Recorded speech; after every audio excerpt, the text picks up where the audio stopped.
Welcome to the 500th of the COVID calls. This is a daily discussion of the COVID-19 pandemic with a diverse collection of disaster experts. My name is Scott Gabriel Knowles. I'm a historian of disasters at the Korea Advanced Institute of Science and Technology. I'm coming to you live from Daejeon, South Korea. Today, in this 500th episode, I discuss COVID calls, how it started, what I've attempted to do with the project, and some of the ways I hope people will use it in the future. Thanks for tuning in.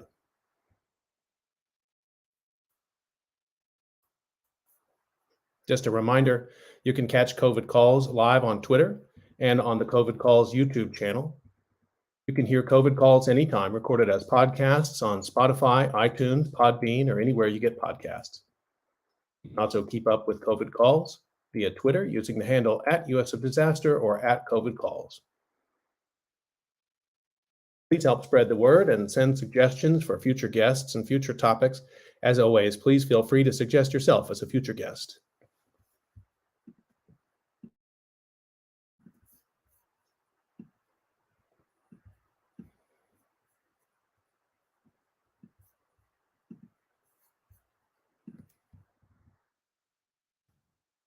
According to the Johns Hopkins University Coronavirus Resource Center, as of today, March 19th, 2022, 6,070,891 people around the world have lost their lives to COVID-19. In the United States, 970,806 people have died. In Brazil, 657,098. In India, 516,281 people have died. In South Korea, 12,101 people have died from COVID-19. Of those, 4,863 in the last month, with an Omicron wave that has been worse every single day this week.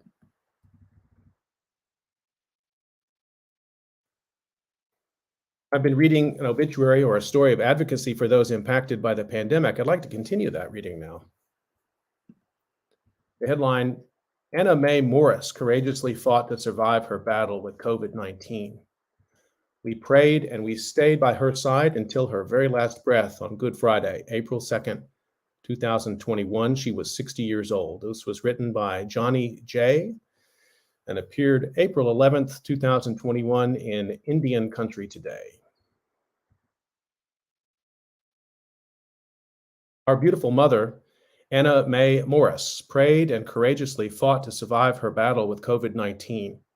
We prayed and we stayed by her side until her very last breath on Good Friday, April 2nd, 2021. She was 60 years old. That's the thing about prayer in life. You don't always get what you want or the answer you seek. When our lives are invaded by struggles and heartache, by senseless tragedies and loss, we often find ourselves asking, why are we going through this? We question and we second guess every decision and desperately search for any answer that would make it all make sense.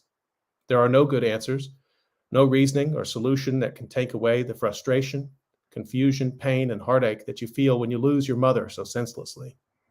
But there is a promise that we will cling to, as our mother did.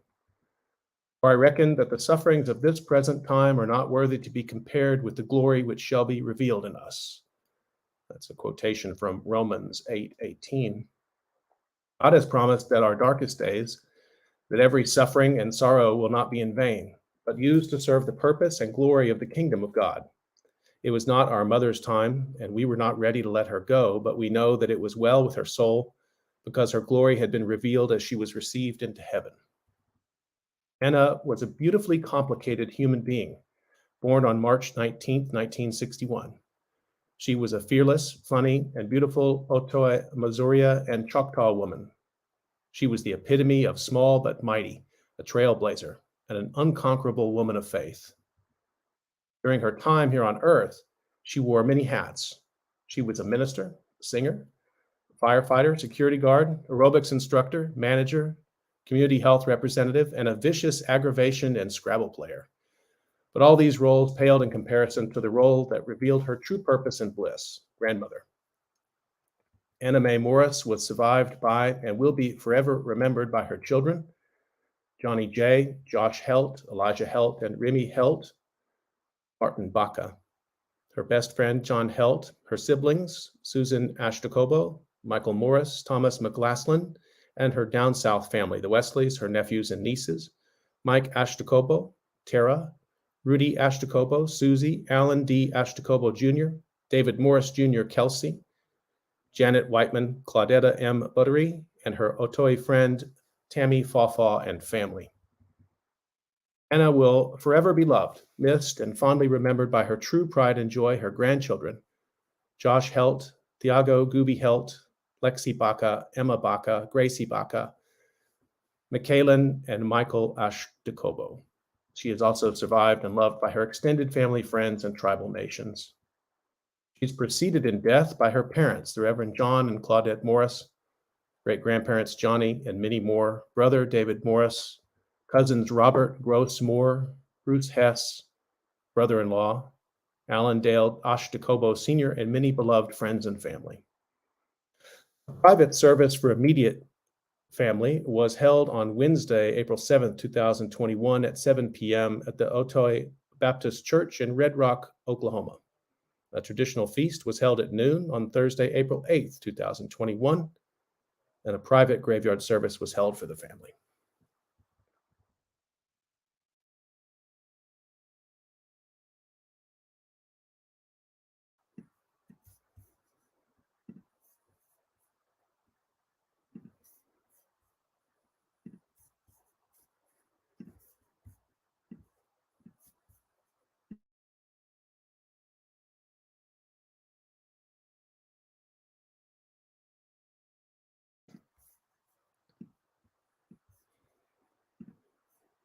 My name is Scott Gabriel Knowles. I'm a professor of history and I've studied disasters for 20 years. I'm not a pandemic expert. I'm not a public health expert. I'm a researcher and a writer who's interested in the ways that history has shaped the disasters that we face around the world today. My idea for COVID calls is basically captured in the name. Whenever a disaster strikes, I have a habit of calling around. I call doctors and health experts, humanities and social science researchers like myself, planners and architects, emergency managers, elected officials, sometimes they answer, journalists, teachers, and artists. This time it seemed like if I was going to make my calls, I may as well see if anyone else was interested in jumping on and taking part. So, well, thank you for joining me. That introduction is what I said in the first COVID Calls episode, March 16th, 2020, and I returned to it on the 1-year anniversary of COVID Calls. As I look back now, 2 years and a few days later, I see that I did not deviate too much in 500 episodes from the founding impulse. I did not, however, expect that I would still need to do these calls by the spring of 2022. Maybe that's a testament to how little I knew about the history of pandemics, or how little I had actually thought about the ways that disasters compound and stretch out over time, how they distort time, how they make their own time.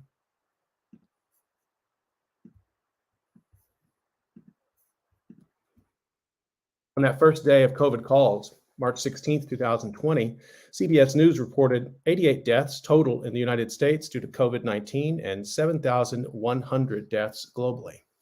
Those numbers for the United States were probably too low even then, but the sense that something terrible was coming was pretty clear in that imbalance. As of that day, the United States was not yet fully ensnared by the pandemic. New York City had only announced its first death March 1st. The World Health Organization had only declared a pandemic a few days before, on March 11th, 2020. Most of us had left work and school right around then, those who could leave and didn't fall into the essential worker classification, having been told we'd be back in 2 weeks. I can't tell you how many people I've talked to who said that they were told they would be back in just 2 weeks. It was sort of a refrain that we all heard and that maybe we all repeated in that time.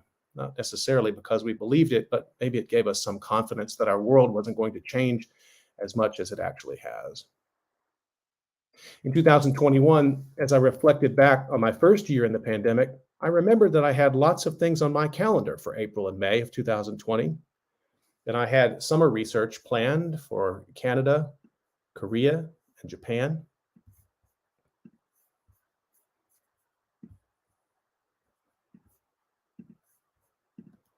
I was planning to take students and my family to the Paralympics. I was also planning with my friend and colleague Chuck Strozier to host a disaster school in New York City, leading up to the 20th anniversary of September 11th. None of that happened. What happened was we stayed home, those of us who could, for months in a massive collective action that saved lives and then that unraveled in the United States.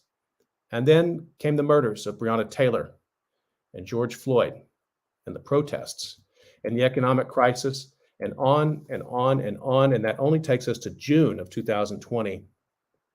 Now I look back after 2 years, having finished my first full year as a faculty member of the Graduate School of Science and Technology Policy at the Korea Advanced Institute of Science and Technology, KAIST. In this past year, and that's right, I moved here with my family to Korea in the middle of a pandemic. In this past year, we've seen the global deployment of new vaccines to fight a new virus. We've seen the unevenness of that deployment, the backlash against it, the formation of a politics of denial fed by disinformation and grifters. We had a season of relief in North America, and then a global wave of variants, Delta, Omicron, and more on the way. The discovery of long COVID, the merger of a pandemic with a major war in Europe. The pandemic continues to affect new populations, unite some people in solidarity, and bring others to protest face masks. It's a very odd timeline. Even as I record this episode, South Korea is facing the absolute worst moment of the pandemic, almost 27 months in. I want to say some things about what it was I thought I was doing when I started COVID Calls 2 years ago, and how the project has evolved over this time. And as I start to do that, I want to take a moment here to express the overriding emotion I felt throughout the months in doing this project, even more than sadness, which we've all had plenty of. And of course, anger at those who've taken advantage of the situation, the liars and grifters and the disinformation warriors. Anger at just plain human cruelty. But more than those emotions, I've felt gratitude. I knew with COVID Calls that every day I would talk to an expert who cared, who had a depth of knowledge to contribute towards solutions. At a totally personal level, I like talking to experts. It gives me comfort. I was grateful, and I remain so, to the generosity of almost now 1,000 guests on COVID Calls. I want to thank my wife and my 2 sons. Early in the pandemic, when our home, like your home probably, was a life raft of sorts, when everyone went to different spaces to work and study throughout the day, we had our ping pong table set up in the garage, and we would run outside for blissful ping pong matches, and I can still hear the sound of that ping pong ball outside. It was my call to leave the desk, take a moment of fresh air. COVID Calls was important at those times. It served as a focal point to the day. My son, Gabriel, was my production manager in those early days, and the calls played in the house as it got closer to dinner time. He sat next to me, monitoring the comments and researching new episodes and checking the sound levels. After dinner, I do the preliminary work of posting the episodes, sending them off to Bucky Stanton, who then worked his magic, and promoting them on social media. I think of the late evening hours when my kids went to sleep, and the work of scheduling for the next day took me sometimes late into the night as I read voraciously about COVID. It was a daily practice. It was a rhythm in a chaotic time. It was my journal of plague years. I took comfort in COVID Calls. My extended family has been stupendously supportive, and you will find many of them in the collection of the calls. I've had 2 calls with my brothers and sisters. I've had calls with my parents, with my mother-in-law, and with many of my friends as well. And I have to say that throughout this entire experience, I've received more text messages, emails, phone calls, simple gestures of encouragement, and constantly people asking in a well-meaning way, how long are you going to keep doing this? And when I said, I don't see an end in sight, I always received encouragement to keep going. Episode number 487 is a discussion with the COVID Calls team. I hope you'll listen to it. It includes Bucky Stanton, who from very early on encouraged me, talked to me about technical options of producing a podcast, realized I had no idea what he was talking about when he described technical options, discussed them with me some more, and ultimately took on the role as the sound producer for the audio podcast of COVID Calls. Shivani Patel, who joined the team in the summer of 2020 and has stayed with the project ever since then. Shivani has done important research to schedule new calls. She's done her own programming. She's served as a co-host. Shivani is the person, if you've been a guest on COVID Calls, from whom you receive the invitation, she receives a much higher acceptance rate than I do. She took on the task of inviting every single member of the United States Congress to COVID Calls. That's right. And we've had a few of them on, and quite a few more of them didn't say no and didn't say yes. We'll be coming back to you in the future. She invited Werner Herzog and got one of the funniest responses, which maybe I'll talk about some other time. She invited David Lynch. She's invited Tony Fauci, I think 5 or 6 times, Michelle Obama. Shivani doesn't take no for an answer. She just writes back and says, we'll check back with you in a few months when you have a little more time. And then Eleanor Mays, who joined the team in the spring of 2021, when we were talking about making a digital archive. By that point, we had decided the project had gone long enough that we should put all of the calls in one place. I thought it would be a project of a summer. Eleanor worked on it over the summer, over the fall, over the winter, and now as we turn into the spring, she and the rest of the team are just about done with it, and it should launch literally almost momentarily. Hyuna Kyum is another core member of the team. Hyuna appears in episode number 498. She has 2 special roles to play. She's been on the COVID Calls team. She's also one of the graduate students at KAIST, and so she appeared in the graduate student episode. Then there are the many others who gave of their time and creativity once we decided to make a digital archive for COVID Calls. I'm going to read their names now. Megan Charlton, Irene Conforti, Easton Cueva, Esther Avusa, Cora Fortune, Alex Janya, Kartik Joshi, Hyuna Kyum, Sasha Kramer, Leanne Liu, Eleanor Mays, Olivia Noble, Emma Okech, Shivani Patel, Kevin Ritter, Nicole Schroeder, Kato Shellady, Spencer Shore, Jaspal Singh, Bucky Stanton, Tracy Suits, Richard Sung, Matthias Wasonga. And if we left anybody out, my great apologies. Thank you all. Really, thank you for the work that you've done on COVID Calls. You may have surmised from the size of this group, the scale of the undertaking. There will be more to say next week in a special episode, number 501, when I introduce you to the digital archive, and I'm actually going to give a tour of it. But for now, let me tell you, it has every episode: audio, video, transcript with additional writings, artwork, and materials for teaching. I want to thank the institutions that have offered resources and money and in publicity for the work: Drexel University, Villanova University, KAIST, American Scientist, History Now, and Philadelphia Magazine. We are actively raising funds now through a GoFundMe, easy to find if you just go to GoFundMe and look for COVID Calls. This funding will allow research fellows to get to work immediately in the collection. Please consider contributing if you like COVID Calls. Okay, so let me return to the ideas behind COVID Calls. The initial idea came to me actually in 2017, if you can believe that, during Hurricane Harvey. Watching that disaster unfold in a terrible season of hurricanes, and then visiting Port Aransas and seeing the damage. My parents were living in Port Aransas, Texas at that time. In fact, Hurricane Harvey made landfall 1 mile from their home. It was their retirement home. My mother had always wanted to live at the beach. My stepfather always had his reservations about living in places where hurricanes might hit. They had lived there only 6 months when Hurricane Harvey flooded their home. 10 feet of the ocean came up their street. I still shudder when I think about that. They were not there. They had evacuated. They had the resources to do so in San Antonio, but the months that followed were excruciating. And ultimately, they decided not to return to Port Aransas and relocated in San Antonio.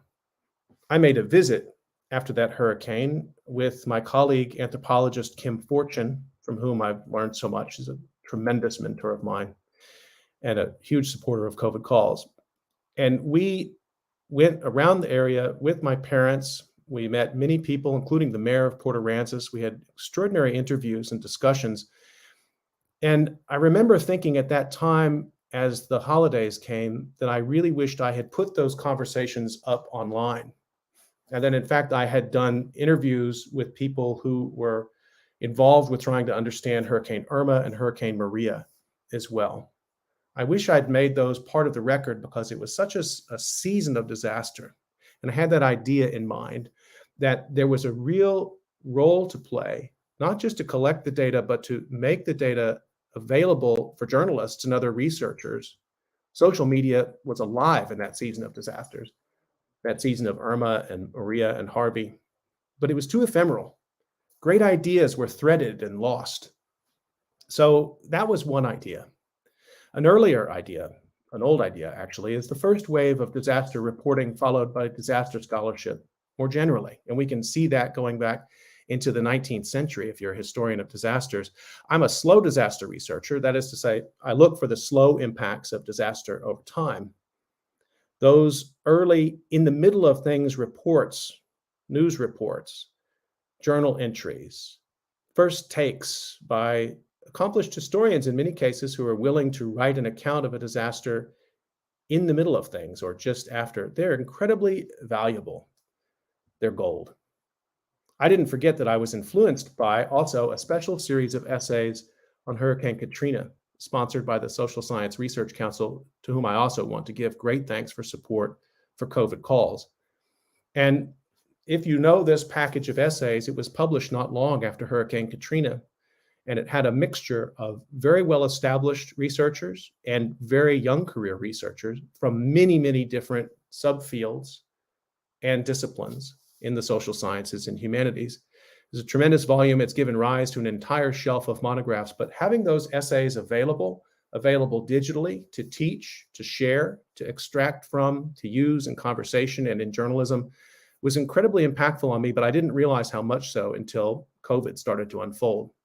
And I should also say I've had the chance now to co-curate another one of these SSRC essay series, the Disaster Studies series, which I've done with my co-curator, Alexa Dietrich, and also had a chance to host Alondra Nelson, who at that time was the president of the SSRC.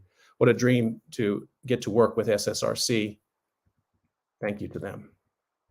So I had these ideas in my head, the need to blur the lines between the research product and the field notes, turning the interviews into a meso-level product. This is important for several reasons.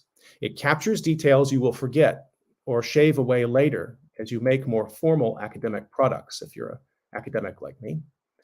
It opens up the space for many more voices in the sense-making of the disaster. It allows for an iterative process, always appropriate, but especially so in a disaster with the temporal weirdness of this pandemic. It creates a venue for journalists to find researchers and vice versa. And it creates a space for trial and error, getting wildly divergent perspectives together, working within, across, and outside of disciplines. That's what COVID calls set out to do. Although I don't think I realized maybe all of that at the beginning, within a few weeks, I started to see the possibility that interviewing people in real time about a disaster was both an act of research and also an act of preliminary publication, and could indeed potentially be an act of community building. I'm happy with this iteration. And as I go back to the spring of 2020, I'm so glad we pursued this approach with a creeping endemicity on the lips of policymakers now and a downplaying of the scale of this disaster. We need to remember the surprise, the fear, and the vast inequities of that early disaster phase. It's already being memory holed all over the world. Once I realized I wasn't stopping in the summer of 2020 with the project, then new dimensions opened up. So I've used it as a way also to do longitudinal work with guests returning 1, 2, sometimes as many as 5 times to try and also get beyond my North American centric view, which of course is a reflection of where I was born, where I was raised, where I went to school, and where I built my academic networks. Even though I'm in South Korea now, I'm finding out how long it takes to build a network. And so most of the calls are still North America based. It's also an attempt to try and get beyond that view and bring in new researchers into the conversation.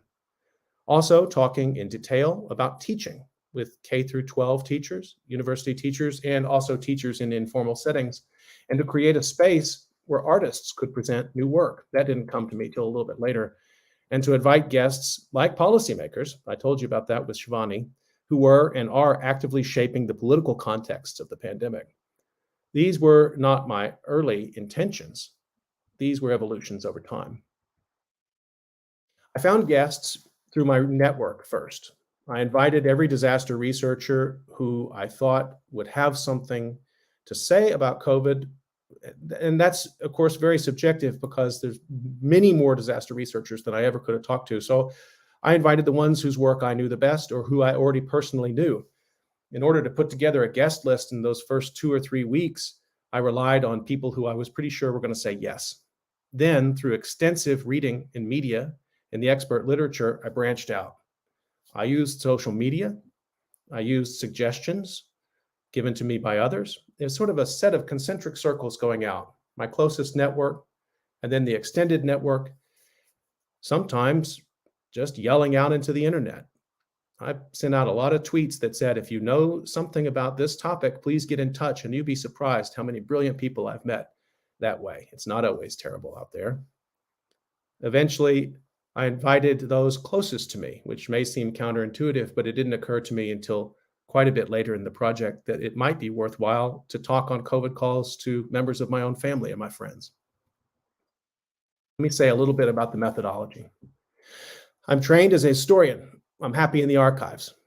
I once read a 40-year run of fire insurance journals, and I think of that as one of the happiest times in my life. But I also value conversation as a way to discover research and especially to draw connections between past and present. Studying contemporary disasters allows me to see the past differently, just as the historical accumulation of disaster knowledge or inequality, of trauma, that all bears on the disaster we live in now. It's an inheritance. This talking method might also be my Southern heritage, the education given by my grandparents who told about their world through stories. These are the traditions of my family. As I often have said, you don't necessarily know someone from the South, or like Texas, like myself, because of their accent. You know them by the length of the story. It means the conversation was always going to be the core of this project. It started as a webinar on Zoom. That was complicated because it meant managing a group of guests, taking live questions. I enjoyed that, and that was fun, but it also made it hard to stream it out to social media. Of course, Zoom was changing in the products that it made available in that time. I also had the idea that I would pretty quickly transition to making a produced podcast. What do I mean by that? My idea is that I would actually do COVID calls, but I would do them privately. I would do them as I had always done, just calls with researchers, experts, people I wanted to talk to. I would record those bits and then edit it all together with a script, which was deeply historically researched, and produce it as a podcast, something you might hear on NPR, something you might hear like Science Friday, something with produced elements and live elements. And I set out to do that. I couldn't do that and also keep up with the intense flood of information that was coming every single day. Even waiting a week to produce a podcast at that point seemed to me impossible, irrational. So I tried to do both and I failed. What I was able to keep doing was the daily calls. I still have the idea of the produced podcast, and you may see that in the future, but I couldn't do both. Pretty early on, after the first 6 weeks or so, I also settled on the idea of reading the daily numbers from the Johns Hopkins University Coronavirus Resource Center.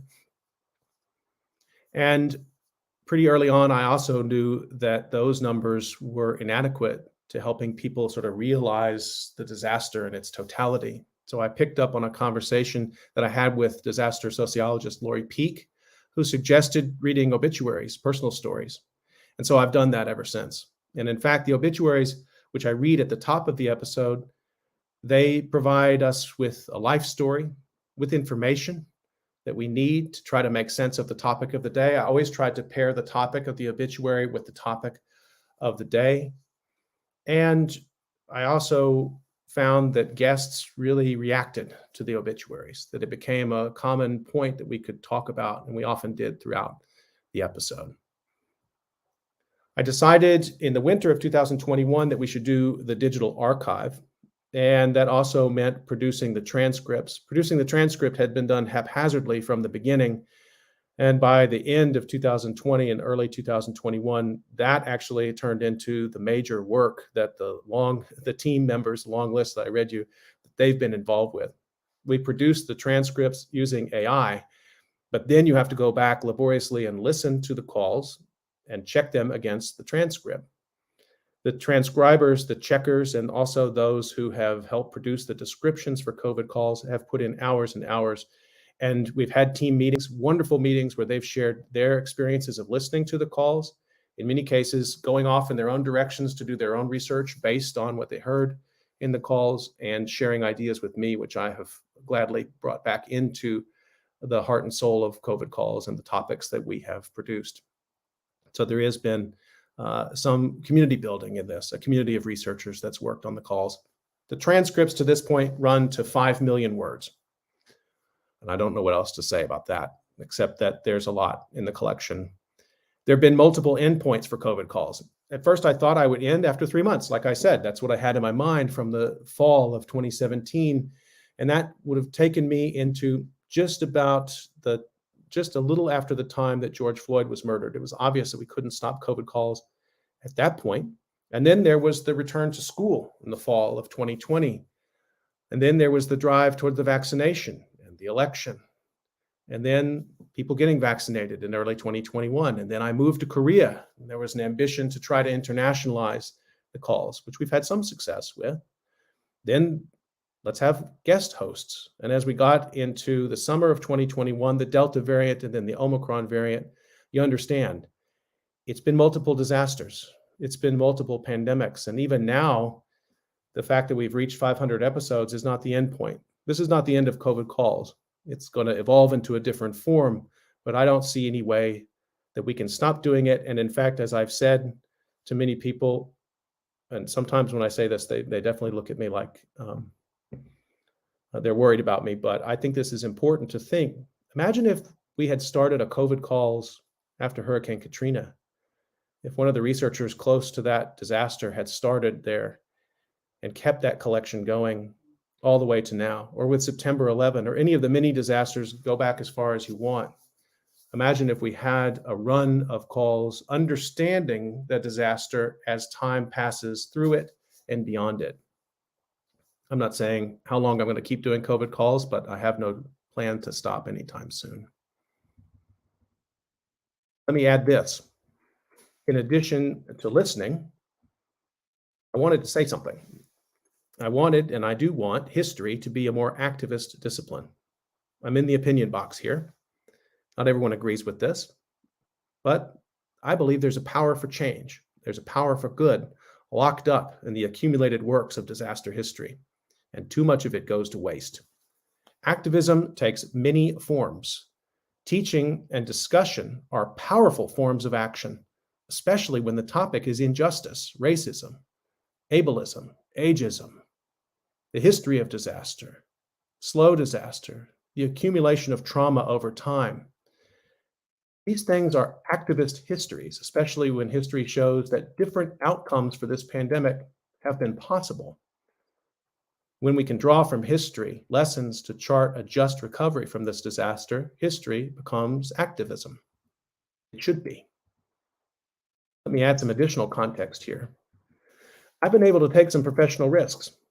I'm white, I'm male, I've always lived in wealthy countries, and I've always worked in well-funded institutions. I have tenure. I've always been encouraged by my mentors to think broadly, to build networks, and to work creatively. And this is the first time in my career I've ever even come close to taking up those challenges. And my ability to do so, to the small extent that I think I've been able to do that, has a lot to do with my role as a privileged member of society and of the academy. Having said all of this, I also want to make it clear that I think the historical profession is too conservative in method and in its orientation towards justice. And in my very, very limited way, I've wanted COVID calls to serve as a platform for researchers to step into the moment, talk about their values, and inspire others with the depth of knowledge that they possess. Their work needs to go out into the world. It should. I have not platformed disinformation on COVID calls. We've had this discussion with the team. We did invite every member of Congress, as I said. We invited Republicans, same as Democrats. And I have invited conservative guests to be on COVID calls. Olivia Troy is one of the most fantastic guests we have. She was a member of Vice President Pence's task force, COVID task force. She's still very active in Republican politics. It's not Trumpist Republicanism. She came on COVID calls. She's been on COVID calls more than once. She's a contributor. And so, but I did make the decision I was not going to use this as a platform to offer both sidesism of the pandemic. When the science is clear and when the clarity of the science saves lives, and when making the science murky costs lives, I wasn't going to participate that. Instead, I've used it as a platform to debunk disinformation. And there are some brilliant debunkers of disinformation out there. Kate Starbird has been a tremendous guest and friend of COVID calls. But this has been hard, and it's been personal. There are members of my family who are anti-vax, who have not been vaccinated. I would have liked to have had them on COVID calls, but I couldn't offer up the platform. It has also served as a place to shine light on archival efforts. And some of my favorite discussions have been with librarians and archivists. And you will be surprised, maybe you won't be, how many archival efforts there are springing up with COVID. Some of them precede COVID, and they've taken up new energy with collecting around COVID. Some of them are very ephemeral. They were a class project in a university class or a high school class. Some of them, like mine, started with the ambition of lasting a couple of months and have lasted quite a bit longer. There are a lot of people out there collecting information about COVID. There's a lot of innovation in the archival space. I should add, younger researchers fundamentally understand the potential of history, the potential of the social sciences, the potential of the archives, and have pushed me further and further to make a more inclusive project. Even scholars with precarity in their work lives have pushed me with this. I really thank them. We need more jobs for them. We need more venues for them. We need more ways to apply their genius to the manifold problems this disaster presents. Every tenured faculty member in the United States and abroad should be thinking constantly about making opportunities for precarious members of the profession. This project started without any intention of going on this long. As I said, though if I had known March 16th, 2020, that I would go this long, I don't think I'd have changed the format. I think this was always going to be a project that starts from my perspective as a disaster researcher, trying to bring historical context to bear on disasters happening to us now, in an effort to increase understanding and reduce suffering in whatever way this kind of work can accomplish that goal. I've consulted with fellow researchers throughout the project and gathered ideas from every corner. But in the end, the scope of the COVID calls, the guests, the themes, the questions, these are a reflection overwhelmingly of my perspective. I've tried to balance out this Knowles worldview by including guest hosts and co-hosts, by reading as widely as possible to find guests I might not have found in more ordinary times, and by listening closely to ideas offered by friends, family, colleagues, and even random people kind enough to make suggestions. You'd be surprised, as I said, sometimes good things come from a call out into the internet. Guest hosts are tremendous people. Felicia Henry, Adia Benton, Jacob Steer-Williams, Esther Chernak, Kim Fortune, Kristen Urquiza, Shivani Patel, Eleanor Mays, and having them saved viewers from having to see me in every episode. Guest hosts develop their own ideas, their own guest lists. And so it's possible to experience COVID calls without having to look at me if you seek out those episodes, and I hope you will. Now, since for many people, this will be the very first COVID calls episode you watch, listen to, or read. See, I'm thinking about people using the collection in the future now. I want to now give you a tour of the collection. I want to discuss with you 3 different ways that the COVID calls took shape over the past 2 years. I've struggled to find ways to describe COVID calls, and even here my categories are incomplete.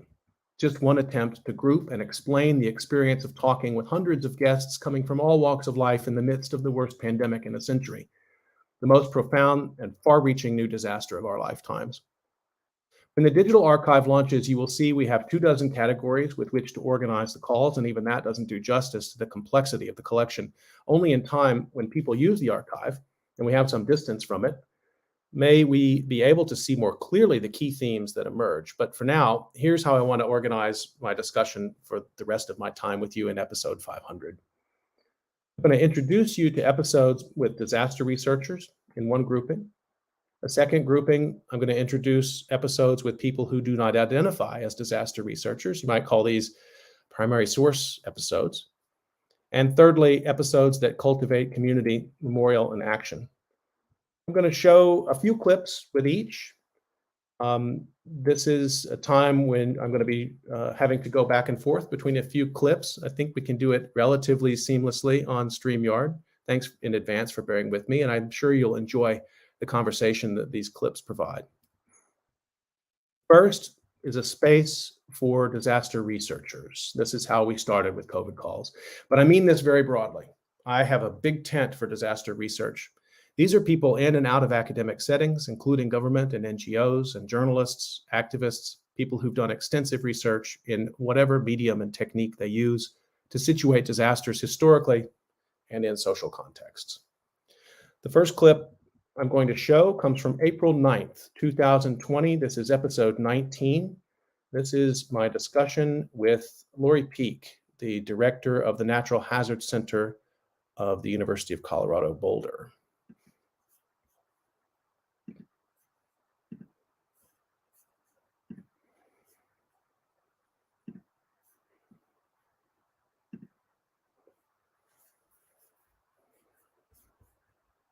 Through those different data sources, I think that's really important and encouraging, and also sort of speaks again.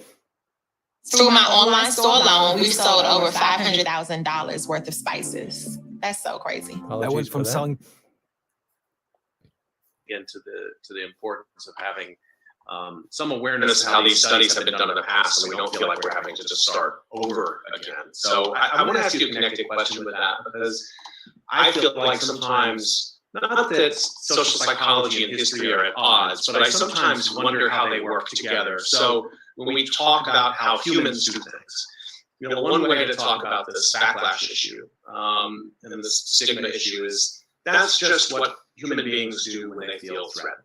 And I see those kinds of discussions out there. And so it may be normal to expect that in a pandemic, and we can go back to history and say that there's a sort of a normal social functioning of finding an outsider, an outside agent in which to focus blame. And that even can be some sort of a form of social cohesion, is finding an outside blame. Okay, I'm going to put a pin in that. But on the other side, I mean, as a historian, I just feel like these contexts really matter too. I mean, the anti-Muslim, the context of anti-Muslim hate in America, it existed before 9/11. And the fact that the President of the United States, not only the President of the United States, used language like the Wuhan virus, the Chinese virus, very clearly framing it as some sort of a pandemic that had to do with an external force, unwanted, coming into this country. But of course, Donald Trump didn't create anti-Chinese sentiment in America. I mean, the 19th and early 20th century are full of anti-Asian laws, anti-Asian Jim Crow, as well as Japanese internment in the 1940s. So, I mean, it's a long-standing sort of cultural note that's in American life. It's almost an impossible question to put to you, but I want to know how you think about it a little bit. Are we talking about human brains here, or are we talking about sort of the maintenance of long-term social context?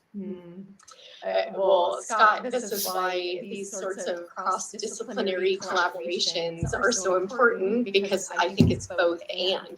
That, as you just noted, that those of us who are focused on sort of what what is the social context right now.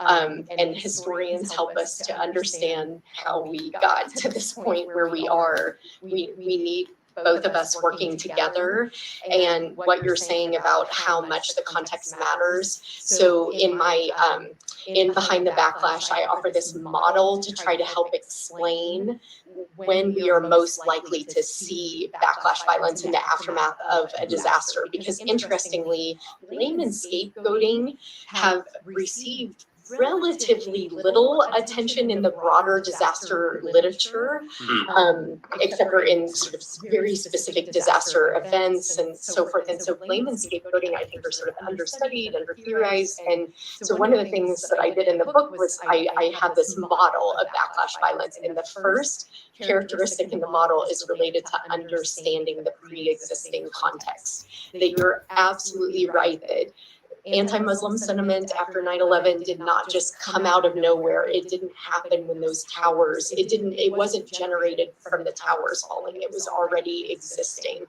The same thing with the anti-Asian and anti-Chinese sentiment that we're seeing right now. This did not come out of nowhere. It's been sort of a long-standing pattern, as you suggested.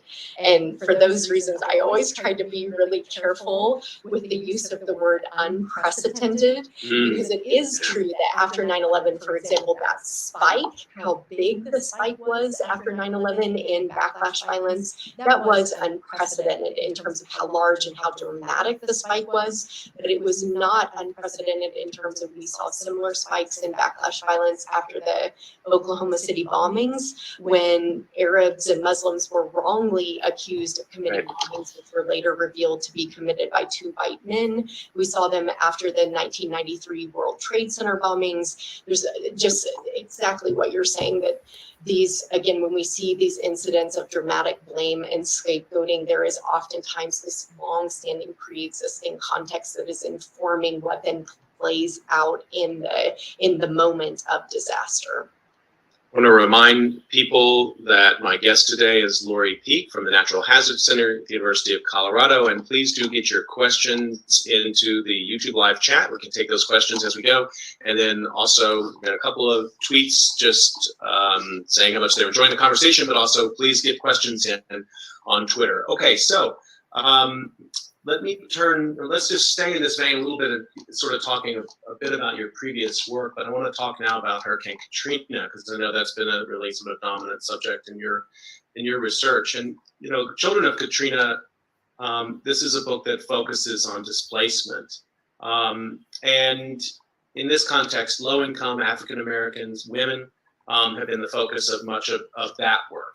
And, now we're seeing some really terrible news emerging about loss of life in African American communities in the United States because of COVID-19, communities of color, Latino communities. And so this pattern, early on, it was a little confounding because it seemed like it was the wealthiest in America, the most powerful, that were being struck. Now it turns out maybe they were just the only ones who could get tests. And so we're reverting back to what has been an unfortunate but sort of normal pattern that disasters punch down. I've even been trying to think about this, kind of mapping this onto this social science concept of intersectionality, that people who face multiple different kinds of bias, they have some compounded challenges that they have to deal with in society, that bias isn't just one type. And if you're compounding disasters on top of that, you get this, I think, really, really very difficult set of challenges that these communities are facing. So given that reality and your own experience working closely with these communities over a long stretch of time, how have you thought about those injustices in the context of disaster? What can this research community, our research community, do to provide information, research that can help to, bend the curve on those kinds of injustices? Yeah, Scott, thank you so much for bringing this into the conversation, both inequality and intersectionality. I just read today that the state of Michigan, for example, 14% of the state of Michigan's population is African American, but early numbers are suggesting that 40% of the deaths in Michigan are African American. We're seeing reports from environmental frontline communities, indigenous communities, African American communities, Latinx communities that have long been environmental sacrifice zones and battlefronts in the environmental justice movement, that we're seeing similar patterns where people are already suffering from highly disparate rates of asthma and other forms of environmental health and environmental injustices. We're seeing the patterns emerge across the US. And Scott, you are absolutely right that one of the most enduring lessons of disaster is related to this issue with exposing and further opening up already existing fault lines. And so when the fault lines that run across our society are on the basis of race, gender, age, disability, our economic standing, when we already have major inequalities that exist as we do in this nation, that obviously affects populations' ability to prepare for these events, even when we see them coming, even when we know they're coming. It then leads to disproportionate impacts. So who suffers first and suffers most, who is most likely to die or to be injured in these events? These are the people that are already marginalized. And then when it comes to the recovery process, who struggles the most in the recovery and has the most protracted recovery experience.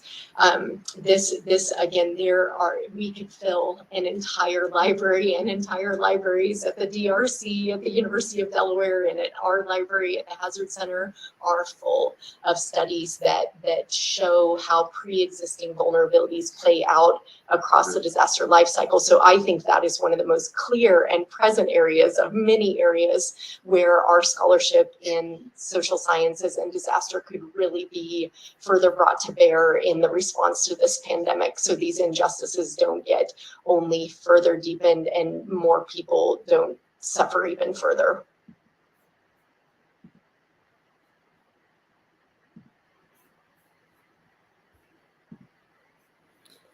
Okay, that was Lori Peak from very early in COVID calls. And as you can see there, Lori Peak, as I mentioned, is the director of the Hazard Center, the Natural Hazard Center at the University of Colorado Boulder. And Lori has written about September 11 and about Hurricane Katrina. And she's a person I wanted to talk to basically get the lay of the land as to how sociologists were thinking about COVID in the context of those disasters. I want to turn to a second clip now. I have received a little feedback. Some say that the audio is going very well for them, and others say it's not going as well. My apologies if the audio is giving some trouble. But also you can find these episodes on your own and check them out on your own. So if the audio is giving you difficulty at this time, I hope we can make that better for you. And I'm going to shift over now to a second clip, and this one is much more recent. And it gives us a sense, a little bit of the span of time. And this is a group of researchers who are near and dear to COVID calls, and I will now bring them up.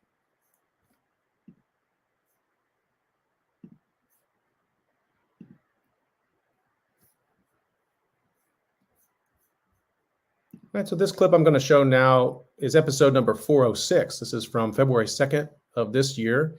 And this is Jacob Steer-Williams as a co-host with historian Monica Green, anthropologist Cecilia Tamori, and epidemiologist Eleanor Murray. And what you're seeing here is one of the things we really tried to do with COVID calls is to bring experts into dialogue, into conversation, where they could focus on a central issue, but bring their own disciplinary practices to bear. In this case, also to bear on an issue that was ripped from the headlines at that time and still now, which is this rush to normalize or move to endemicity with the pandemic. So I'm going to play a clip now from this episode about the end of the pandemic. And can you start us off with the present? And what I mean by that is, when epidemiologists use the term endemic, what do they mean today? because so much of our conversation to come today is how much misunderstanding there is around the word endemic and how it's being misused and how it's changed over time. So Ellie, let's start with you. How do epidemiologists use this term? Yeah, so I think that this is in some ways part of the confusion because there's not necessarily one single definition, even within epidemiology. But the definitions that exist are sort of relatively in the same space. So there's sort of conceptual definition of a disease that is occurring in a specific area in a predictable way over time. And so that sort of somewhat static, somewhat constant level of disease burden is often what we're talking about when we talk about endemic. But that doesn't necessarily mean actually constant because we can have seasonal fluctuations there. So when we're thinking about, specifically trying to quantify is this disease endemic or not, then we have this mathematical definition, which is also not entirely, clearly defined because it's basically over some unspecified long period of time, the average number of new cases from each infected individual comes out to 1. But how long that should be is not really clearly specified. If it's a disease that doesn't have a seasonal pattern, then you might say, okay, a year or even 6 months. But when we look at the flu, it's not clear that that's really averaging 1 in a 12-month period. So even there, with that more sort of specific, quantifiable definition, there's some vagueness. Mm-hmm. Yeah, I've been trying to record. That's really helpful. Thank you. Recent uses of this term, and in the middle of January, so the 17th to the 21st, the World Economic Forum's Davos agenda included a forum on this topic, and Anthony Fauci said that he was asked this if COVID is already endemic or if it's becoming endemic, and he said that he was cautiously optimistic, but he said, and this is the end of this quote, "That's my definition of what endemicity would mean, a non-disruptive presence without elimination." So not getting rid of COVID-19, not eliminating it, but it not being disruptive. And that's so fascinating to me to think about how endemicity is tied to this word disruptive, especially in this moment where, like, I'm in Charleston, South Carolina, where in my state, our case positivity rate was 33% today. Cecilia, you want to jump in with this definition of endemicity and add to it? I mean, I think, Ellie's covered the epidemiological perspective, but I think what I've been watching is how these terms are being hijacked. And so to give you a little context for that. So part of this is just, work that I had been doing on commercial determinants of health and influence of corporate interests in health. And there's a wealth of literature on this across different domains, unfortunately. And so my work, started in breastfeeding, but I started working on other areas and started, mastering that literature over time because it was part of a pattern from tobacco to opioids to climate to alcohol. Really, you can pick whatever domain. And I would go from different meetings because I'm on different kinds of projects and the meeting would sound sort of the same, except we would plug in a different word. And that is actually a frightening place to be. And so when I started watching the discourse around COVID, the endemic discussion fit into a much larger pattern that started 2 years ago. And the first of those terms that got hijacked was probably something around infection fatality rate and case fatality rate. But shortly after that, followed by the big one, which was herd immunity. And herd immunity started getting hijacked almost immediately and misused to argue that what we really needed was no mitigation strategies at all, because actually herd immunity would be something beneficial. So if we would just allow the virus to spread, then everybody would attain herd immunity and we would come out magically on the other end. And of course, erasing any part of the people who might die in the process and whose lives actually were valued or not. So that was the first one.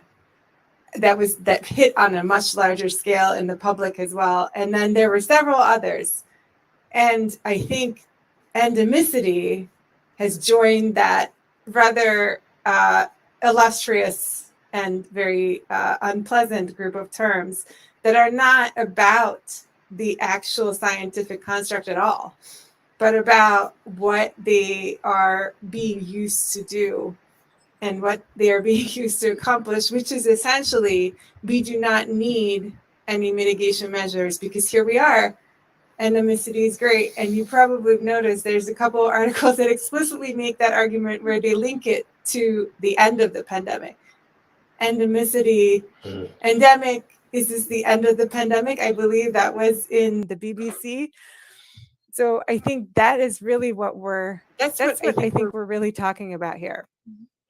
And could I just jump in and add, I think Cecilia is very right that this is sort of part of the way herd immunity and endemic, they're being misused in the same way. And I think one of the key features that people are misusing is the idea that both, they're talking about herd immunity and endemic both as points that you reach and then you remain in that state.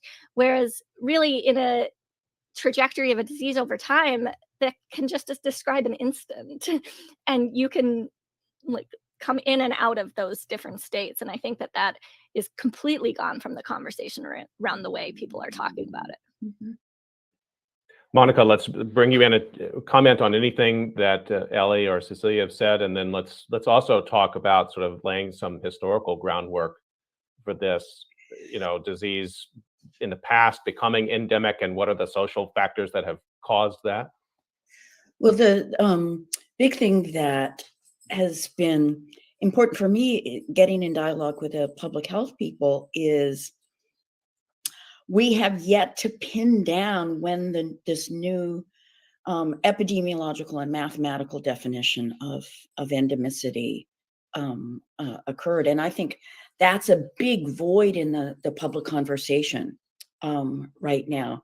Is most people, as Ellie has said, do not understand the either the common use of the term or the very particular use of the term. And the use of the term is, I've actually done some historical digging the last few days. I suspect that the word has an earlier origin, but in English, I was able to trace it back to 1662. And then the usage is consistent for the next several centuries up until the 20th century, which is that endemic is a geographical location.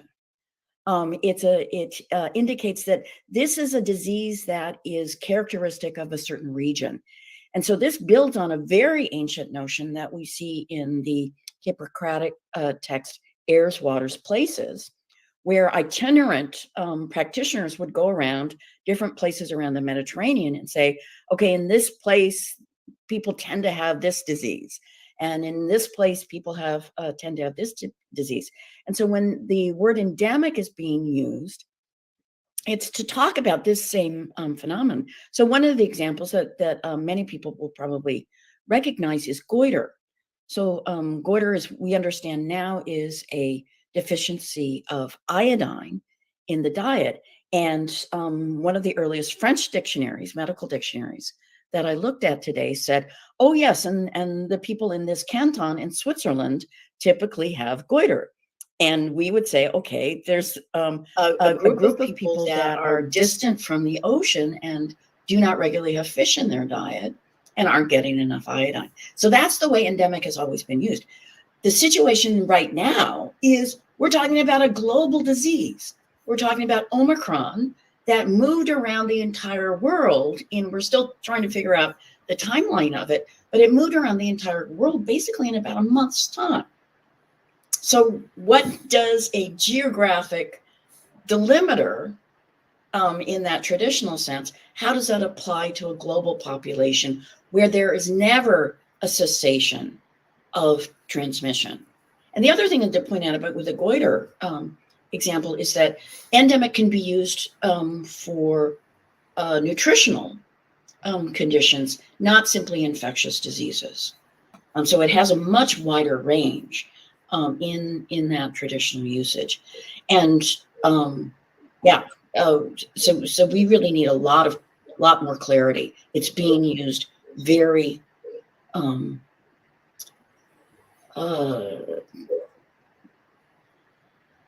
just inappropriately. I mean, if I could just push that a little bit more, Monica, thank you for that. It's being used politically, right?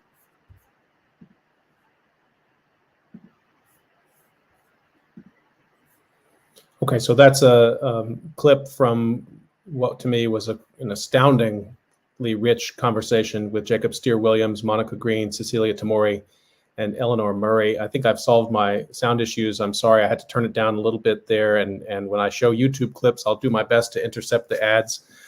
This is the way that a podcast like this, produced by one person in real time, as good as StreamYard is, this has been one of the aspects of this. Actually, I'll just take a sidebar here and have been asked a few times also about editing things out. And I don't, because as a historian, when I watch or listen to old broadcasts, or when I look at old drafts of things, I love it when there's errors and mistakes in there. Those are indicators of the time. And some people apologize if dogs or children come into the room. To me, that adds text, context, and atmosphere. But I don't want to. I want you to be able to hear it. So it might just turn it down a little bit. I think that's helping with the sound issues. And I want to emphasize something about that conversation. As you saw there, we talked about epidemiological findings in real time, the immediate real-time history of the Omicron variant. And then we took a time machine trip back to the 17th century with one of my favorite and most brilliant guests, Monica Green. And in an episode like that, I really felt like I was curating something, and I'm not expert in any of those areas, but I was able to locate people who I thought could clearly communicate and have a good dialogue with each other. And Jacob Steer Williams co-hosted that one as a historian of medicine. He had an enormous contribution. The other thing I want to make a point there is that if you're an academic, you know that a conversation like that you might get to see once a year, if you're lucky, at a conference. And so one of the oddities of this time has been for those who could make the turn to the digital. And many people jumped into that, and others were forced into that with our teaching, with our work, with our socializing. But I was able to pull that call together with someone in South Carolina, Massachusetts, Maryland, and California, and I'm in South Korea. We met each other 2 minutes before the call. We had the call. We had a nice discussion after, and that was the end of it. And that's one of the things that the social media is making possible with the real-time collection of disaster archives. Okay, I'm going to show one more clip in this first category that I was talking about, the category of disaster researchers. And in this one, I'm going to introduce you to Rashawn Ray, who's a sociologist of race and racism, structural racism, and policing at the University of Maryland and the Brookings Institution. This is a call from May 29th, 2020. I had talked to him just 2 weeks before about race and the pandemic, or just 3 weeks before about race and the pandemic. And then the murder of George Floyd happened, and the Black Lives Matter protests started to take to the streets across America. And that's the context of this call. So this call, actually, if you take this with the earlier call and then my later calls with Rashawn Ray, this is one of those cases where longitudinal discussion was possible, where you're actually able to see the multiple disasters converging around something we call the pandemic, or as he called, as others have called, a syndemic, or as he called, the dual pandemics. It's a call that meant a lot to me because it also began to push the COVID calls in the direction of social justice, and actually turning the platform over as often as possible to discussions, deep discussions of inequality and race. And those are topics we would have discussed anyway, but we probably would not have discussed them with the urgency that we did after that terrible spring of 2020. So let me turn now to discussion with Rashawn Ray.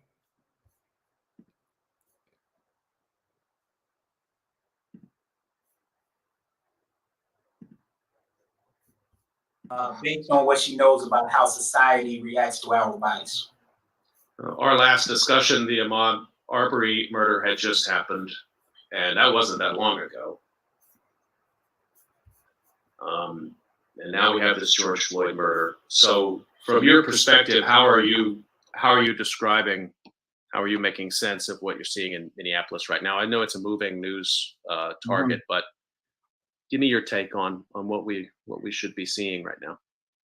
Yeah, I think it's a few main things for people to recognize. The first big thing is that in the incidents that I just noted, what happened with Christian Cooper in Central Park is part of a continuum of police violence that oftentimes ends up as the murder of George Floyd in Minneapolis.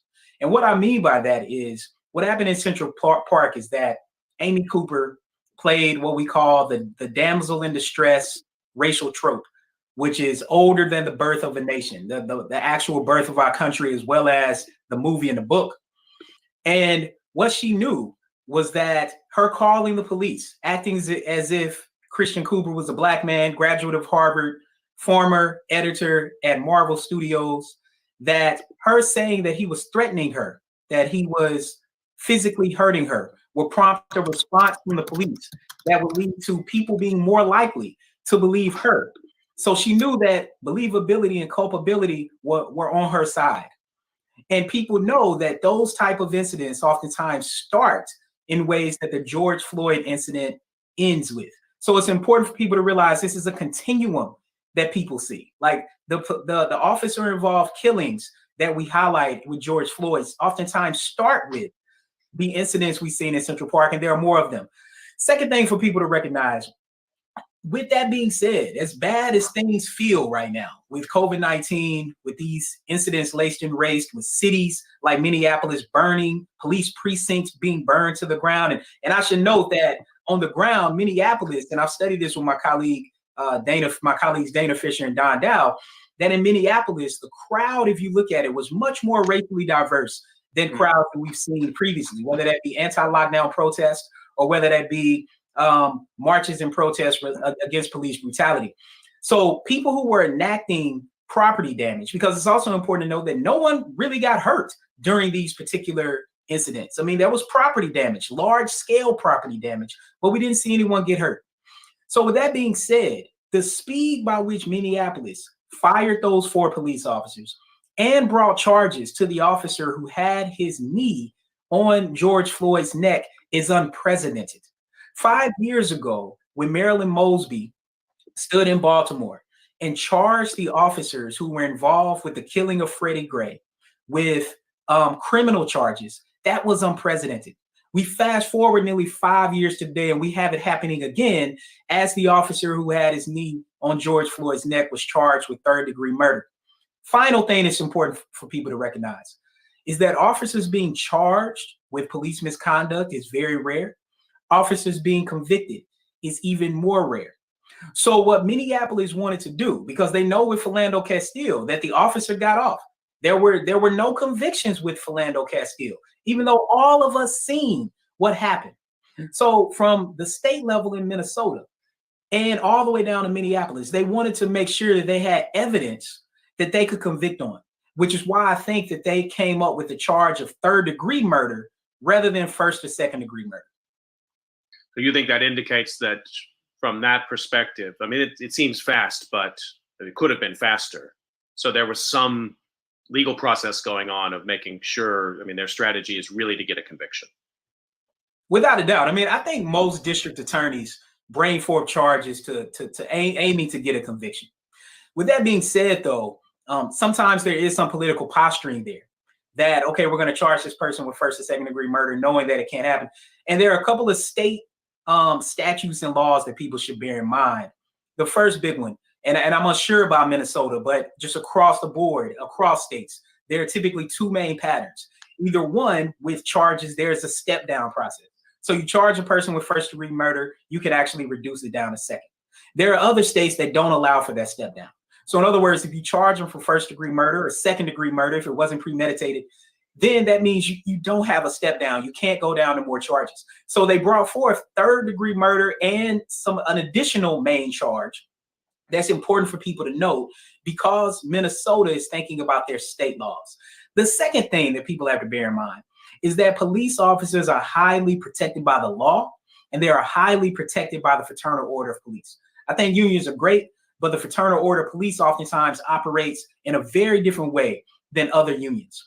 And so they have been able to implement policies and laws that allow for police officers, when they've been accused of police brutality and misconduct, to take time to actually review evidence, to come up with a written and verbal statement if they choose to do so, to hire an attorney, to essentially get all of their ducks in a row, to decide if they're going to resign or wait it out. And that's why I think the speed by which they fired them is so key. Like, that rarely ever happens. Typically, if an officer is going to get fired, the fraternal order of police is given a heads up and they tell that officer to resign. That allows for them to keep their pension intact. That also allows for them to move on to another precinct oftentimes and get rehired. So we have to pay attention to these details that I think matter so much.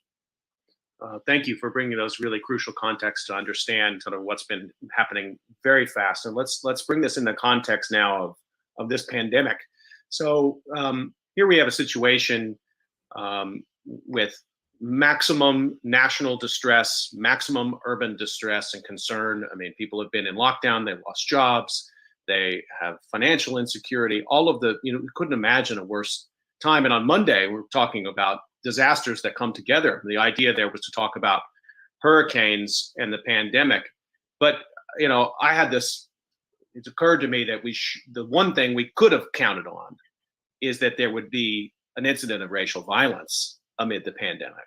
And so we didn't need to look very far for that kind of compound disaster. The convergence of these two things, I mean, you're uniquely situated to think about them together. What is this revealing?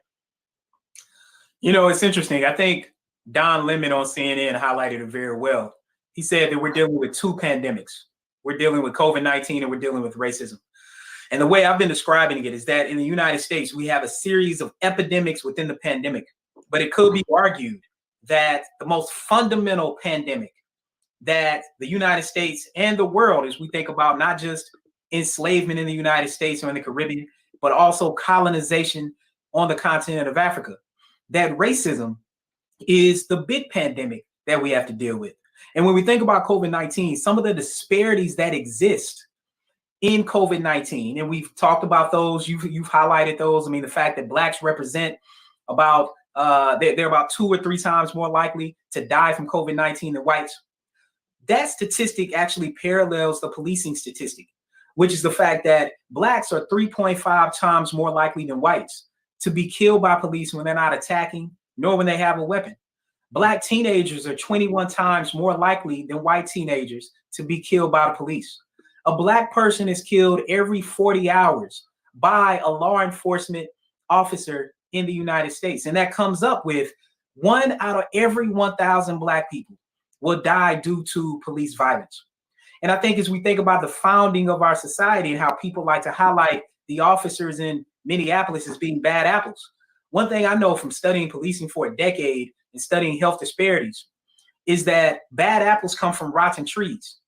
And as much as we highlight the bad apples, they are coming from a system and an organization, a social institution in law enforcement that actually leads to the disparities that we see in the streets. And it's highly connected to studies that we've been seeing around social distancing laws that we talked about before when we talked about masks, that in New York, about 80% of all the people stopped for social distancing violations that were Black or Latino. Like, all of these are part of the same continuum. And what I hope we can do moving forward is to really reimagine a new America to live up to what many of us think that it feels like on a regular basis, until we're reminded once again how inequitable our society actually is.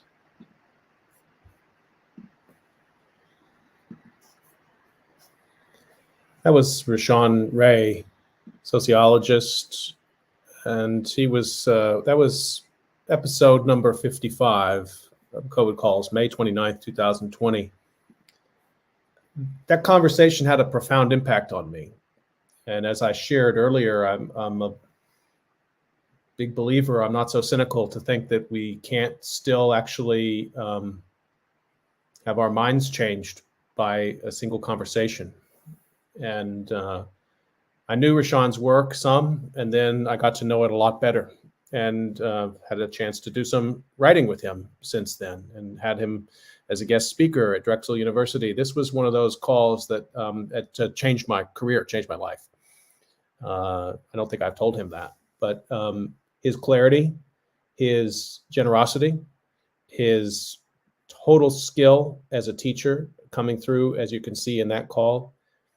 And so that was an important one. And that was the third one I wanted to show you in part of this category that we would consider disaster researchers. I think these are the kinds of experts that I would have looked for and would have imagined that I would want to talk to when I started COVID Calls. That, as I said at the top, that's really what COVID Calls started as. It was a forum as an extension of my research method to talk to experts out there in the field who could help me understand from their disciplinary perspectives what was going on in the disaster, what kind of evidence they were following, what stories they were tracking. I want to introduce a second category now. And this second category, I think it's one that by the summer of 2020, particularly as the Black Lives Matter protests and movement was underway, as we started to see the pandemic moving in waves, spreading out across the United States and around the world unevenly as inequalities were coming to the fore, it occurred to me that we probably should take the opportunity to interview non-researchers as well, which is to say the historical record was literally unfolding so quickly. It was impossible to keep up with the news. So why not use COVID Calls also as a forum, very much the way that you might imagine an extension of a journalistic endeavor. Although I'm not a professional journalist, I still saw that as a possibility in two ways. One, because it could introduce people in public life into COVID Calls, which then might draw journalists to COVID Calls. So I still had this ambition of connecting journalists with researchers. And I thought that if COVID Calls also could talk to people who were very much in the making of the history of the pandemic, that might become a common ground for the bringing of researchers and journalists together, but also just to document this history.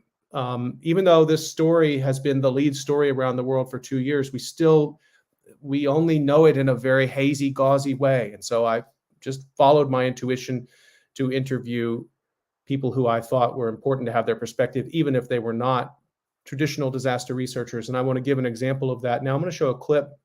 I mentioned inviting all the members of Congress. This is Representative Nikema Williams of Georgia. She had a tremendous story to tell. It was hard to talk to her. Her staff was amazing. And I went up to KAIST to do this interview. You know, I'm 13 hours ahead of East Coast time here in South Korea. And the interview was set for a certain time, but of course she's busy, and the interview kept getting moved and moved and moved. I think by the time we finally did it, it was 4 a.m. and I was in the building all alone, in my office all alone on KAIST campus. The internet connection was not the best, and it was still a really dynamic call and a learning experience for me. So I want to show this clip now of Representative Nikema Williams.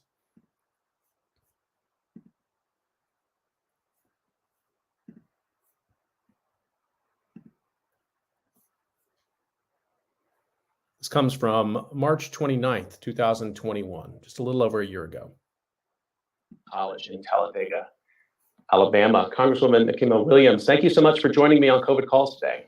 Thank you for having me.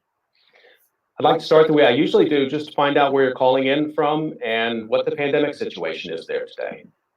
I am joining you from Atlanta, Georgia, in my home office that I feel like I spend way too much time in and have spent too much time in over the last year. The pandemic situation in Georgia, we just opened up vaccines to every person over the age of 16 in the state. So we are getting shots in the arms and trying to do our part. Georgia is still, unfortunately, second to last, though, in vaccines administered. So we have a long ways to go here in Georgia. Your own COVID story goes back to the beginning of the pandemic. And I wonder if I could get you to start just by talking a little bit about that. You were diagnosed with COVID while you were serving in the Georgia State Senate. Is that right? Yes. Early on, I was one of the first people in the state to get the virus. And I remember 2 weeks ago when it was the 1 year anniversary, it popped up on my Facebook feed and people were saying, you were the first person that I knew that had COVID. And I didn't really think it was real until I saw that you were sick. But I was really sick, Scott. I was in bed for 3 weeks straight and ended up in the ER. And when I first knew that I was sick, I had a fever and didn't understand what was going on. And we never get sick in our house, even with a preschooler going to school every day. We just I guess we're resilient against germs. We didn't even have a thermometer in the house. And so my husband went and got his meat thermometer from our barbecue to try and see if we could figure out my temperature. And there were no tests available when I first got sick. It took me over a week to get even a test and then another week to get the results back. So I was sick for 2 weeks before I even got a diagnosis of being positive, and then in bed for 3 weeks. So I didn't know which side of this I was going to turn out on. It was pretty bad. I'm sorry you were so sick, and I'm of course glad that you recovered, and it must have been an incredibly stressful time. I remember reading at that time too, there was this speculation about how you had gotten it, and various members not being safe and courteous in the way that they might treat each other in terms of infection control. And one of the things struck me, I went back and looked at an interview you did at that time, and you did really great public health messaging. You didn't blame, you just said, this is something you can be asymptomatic and you can spread it to people without knowing it. And I thought you hit a grace note as a potential political ally across the aisle, but you also spread good public health information at the same time. I don't know if that was intentional on your part or just who you are, but it was really impressive. So at the time, we were hearing a lot from people saying that they weren't sick. And we had heard from national public health leaders that you could spread the virus and still be asymptomatic. And so I wanted to push back against some of the notion that you had to be laying in a hospital bed and knowingly sick to spread this virus. And there is no way of knowing exactly who I contracted it from. And that was the only way we were going to get people to truly understand that you can't go about business as usual. You need to wear a mask. You need to stay home as much as possible because masks weren't even readily available. We had people at home making masks out of t-shirts. And I was pushing back against my governor against this law that we had on the books that restricted adults from even wearing masks in public. And so we had a lot that we needed to be doing as leaders.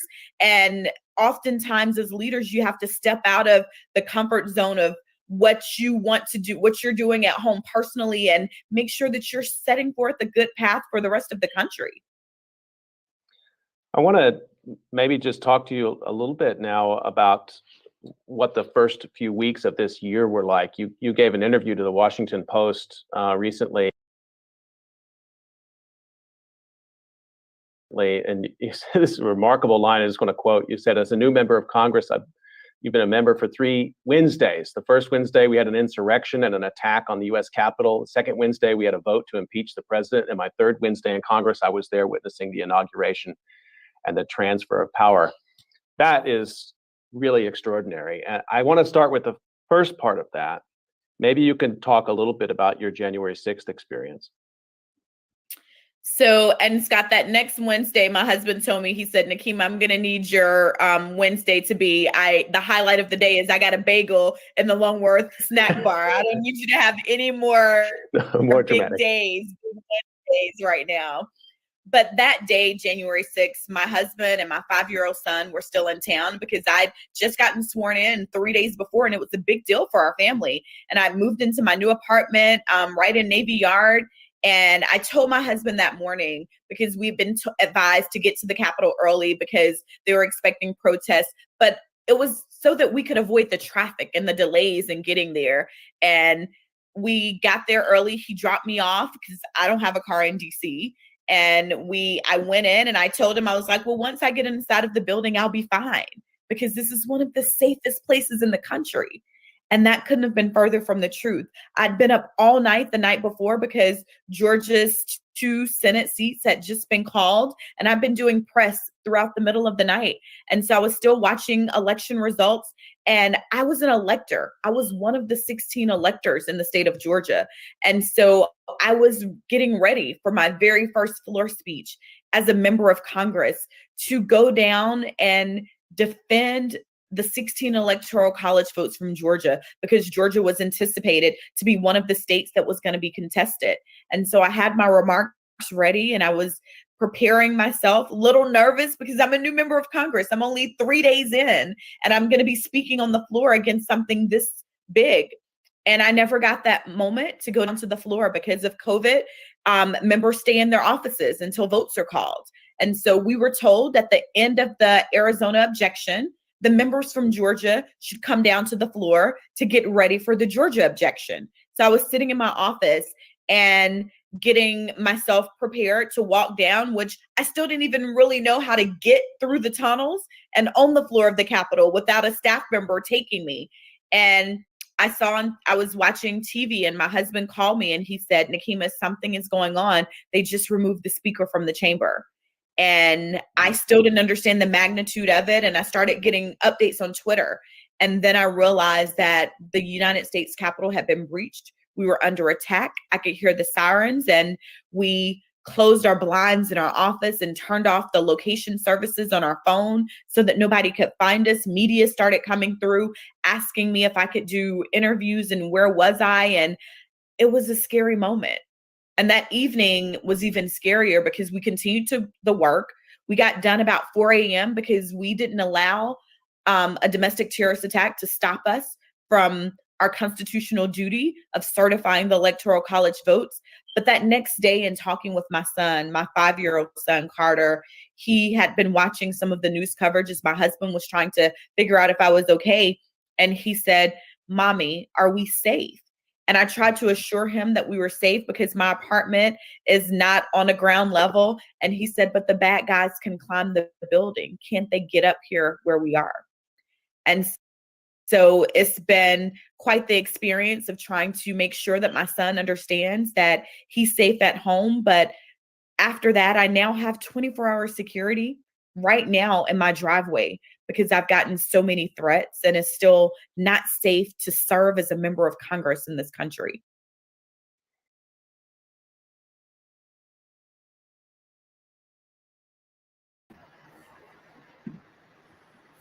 That is one of the interviews that I did with members of Congress. Nikema Williams, a representative from Georgia, as she said there, that the extraordinary 3 Wednesdays of January. And that was episode number 248. And just a quick reminder that you're listening to COVID Calls. And so this is episode number 500 of COVID Calls. I'm showing some clips now to give a kind of overview of the collection. It's a little bit hard to generalize, but as I'm trying to generalize by showing earlier some clips with disaster researchers, and now I'm talking about the transition that COVID Calls made as it went into later in 2020 and into 2021, where I started to interview newsmakers like Nikema Williams, people who wouldn't identify themselves necessarily as disaster researchers. This also was a period of time in which I began to try to internationalize the collection as best I could. As I said earlier, and when I gave a methodological note about COVID Calls, one of the things I discovered is how narrow my focus was and how impoverished my research network was. And so, social media has a strange impact in this sense, in that when you go into social media and you put some ideas out there, you might get a very broad response. And so you think you have a big network. But when you actually consider the books on your shelves, and I would note from that last clip, there were only a couple of books on my shelves. My books hadn't arrived from America at that time. I had just arrived in Korea. The books on our shelves are reflections of the discipline that we come up in if we're academics. And even that, we're only going to be exposed to a small percentage of the works that come out of our own discipline. It's not a failing. It's just the reality of our lives as researchers. There's only so much we can do. And our professional networks, of course, are mediated by who we are, the opportunities that we have. As I said earlier, I've had tremendous opportunities. And so nothing has kept me from building as large of a network as I had time and will to do. And it was still incredibly small. And so that really came home to me when I moved to Korea and tried to expand the internationalize the calls because of my lack of language skill. I had to immediately rely on people here, Korean speakers, to try to bring Koreans and other guests from parts of East Asia into the COVID calls. But that has been an ambition, and it remains an ambition as COVID calls goes forward. I want to show a clip from one of the attempts to do that. And in this one, this is one of the calls that I did in partnership with Hyuna Kyum, who's a graduate student here at KAIST and a brilliant student, and has done her own research about COVID recently, about COVID and plastic waste, which everyone should consult. It's a master's thesis, which is she's just completed. And she agreed to serve as a translator, real-time translator. So this is what I think is quite remarkable interview with Hyung Jang, who is a member of the Justice Party in the National Assembly in Korea. And she is a disability rights activist who's also a filmmaker and made a film about her sister, who had been in an institution. One of the facts of COVID early in Korea is that people who have mental health needs, who are institutionalized, suffered death rates much higher than the general population. And so, as we've seen, COVID not only reflects inequalities in the world, it produces new inequalities. And that's true of disasters generally. Disasters are not one-time events. Disasters reveal the world that we live in, but they make new orders as well. And COVID has done that in Korea, just as it did in North America. This opportunity to speak to a member, again, I spoke with Nikema Williams, and now I had the chance to speak to a member of the National Assembly in Korea. I couldn't turn that down. Hyuna Kyum did real-time translation, and so I'm going to show a short clip of this. It's about 3 minutes. Hyung Jang talking about, and to set this up, this is her talking about an action, protest for disability rights activists in Korea in the middle of the pandemic.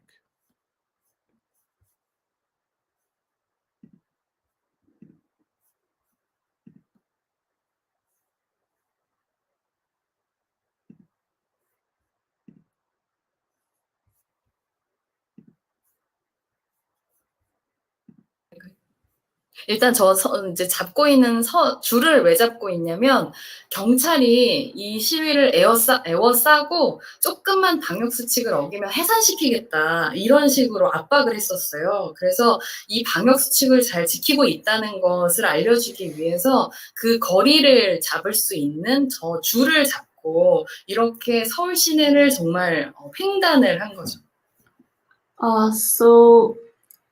Okay. The rope, I should mention about the rope, what that means.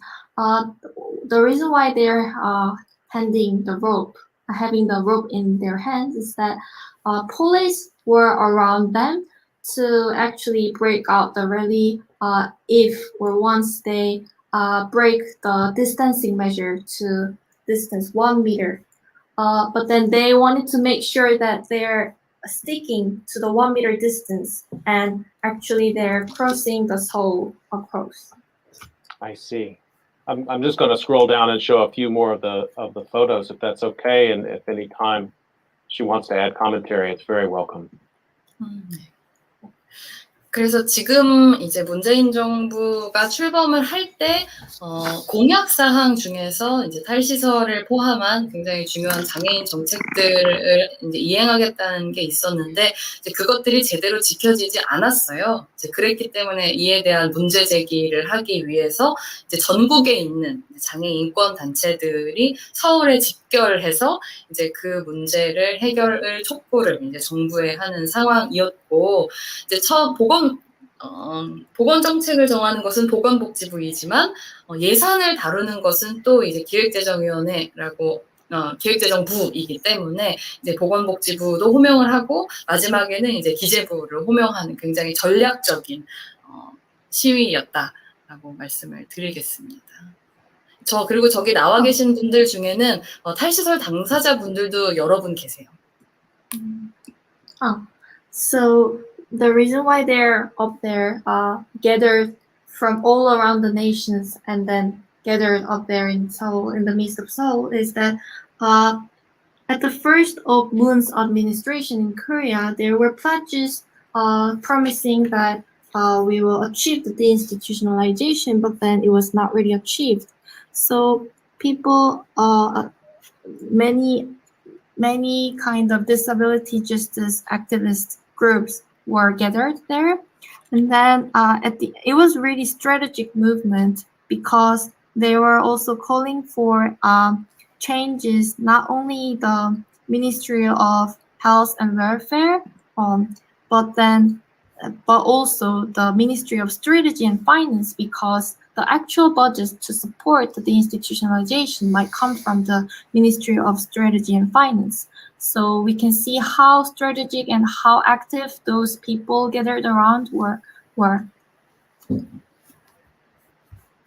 Wow, that is those are some powerful images, and thank you for sharing those. And I'm not surprised also that a filmmaker such as yourself understands the power of a visual.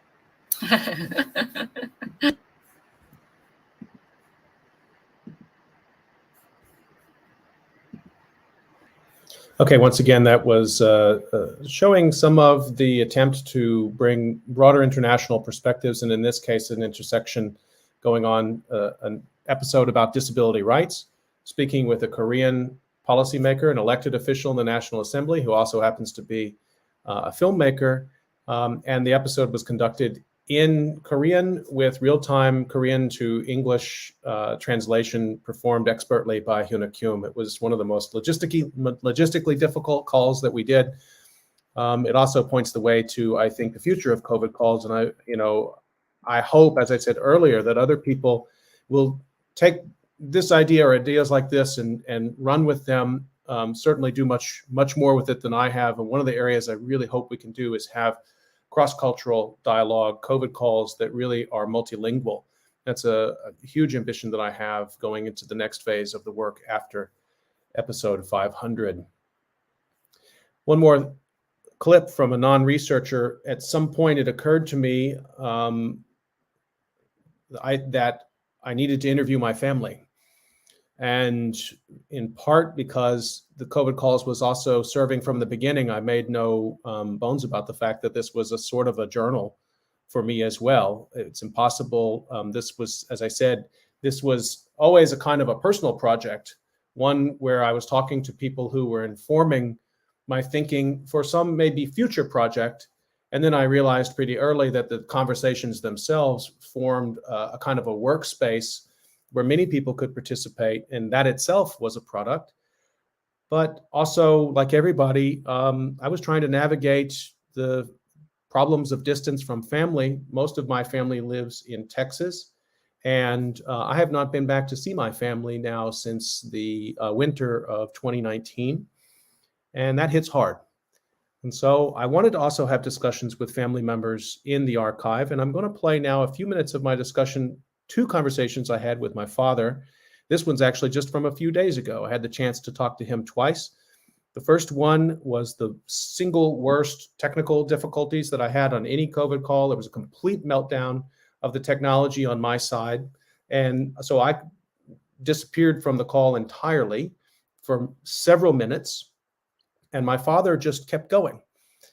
He just kept talking and occasionally would sort of pause and then kept going. And when I rejoined the call, he was promoting COVID calls. It was touching. It was wonderful. I really enjoyed the opportunity to speak with him again. And we talked about real topics. My father and I did. We talked about politics. We talked about vaccination. And I'm going to show a clip of this call. It might seem familiar to some of you who've also been trying to keep in touch with family and talk about difficult topics like vaccination with parents during the pandemic. Let me bring this up now. Steve Knowles, episode 496 on COVID calls. He lives in Georgetown, Texas.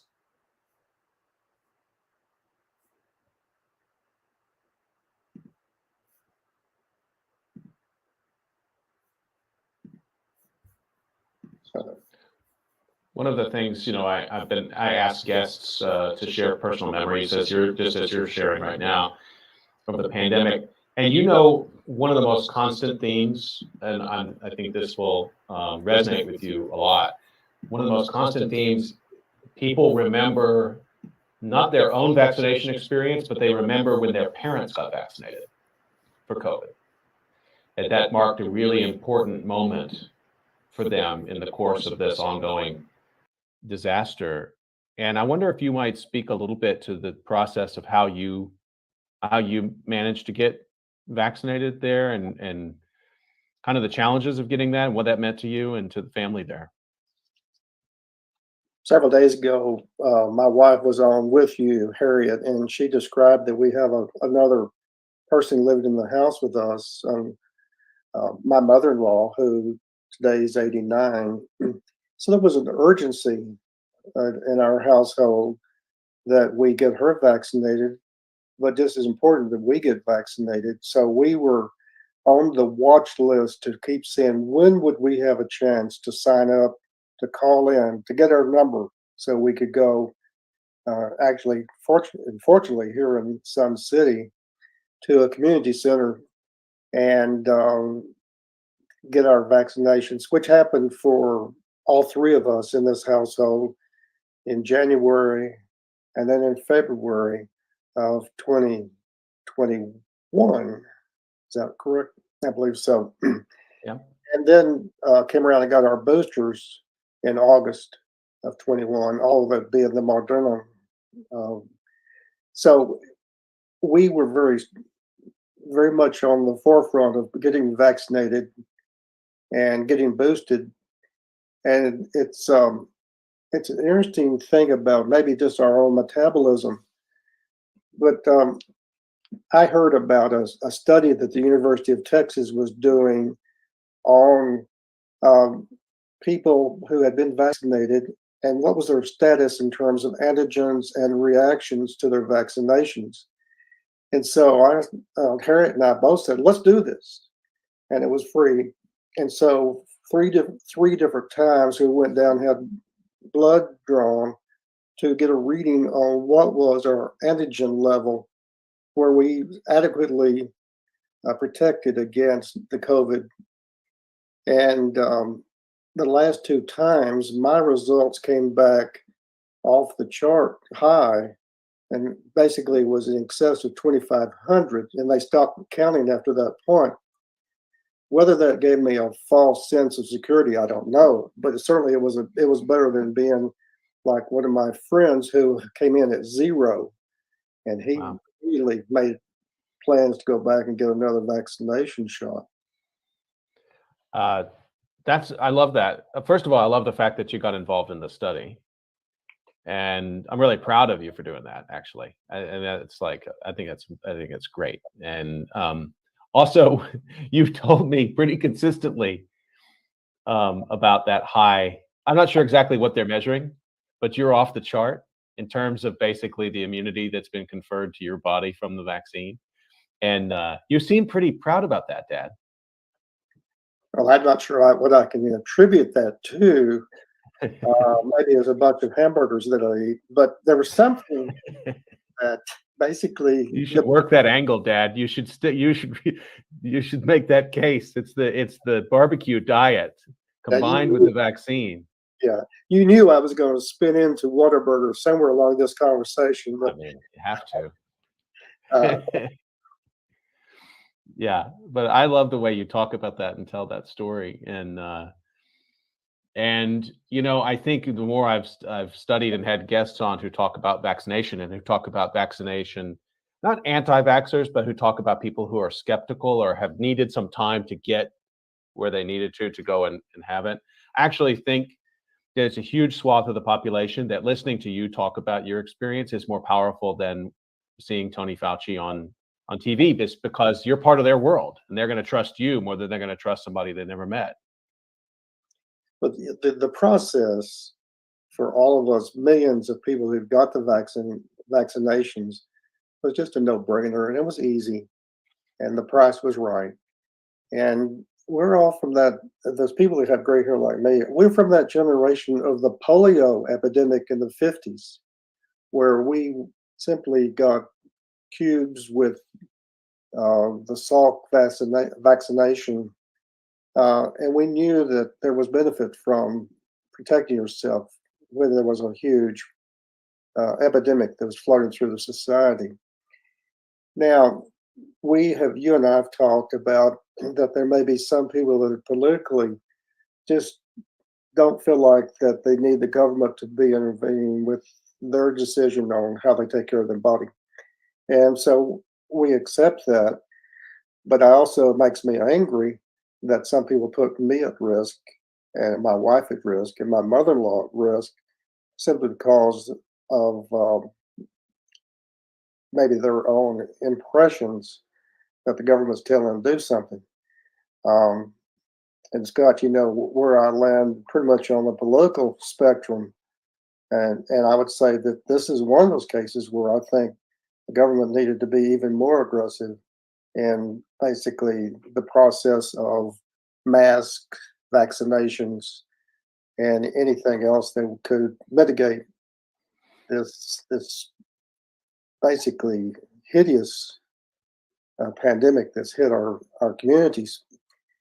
And I'm optimistic that we're coming out of it. I'm also realistic that there's still another variant that's hiding in its shadows and starting to peek around, so it might be coming back into the society again. So I'm happy that those of us who did vaccinations did it for the good of everybody, but very selfishly, we did it in this household for our own well-being.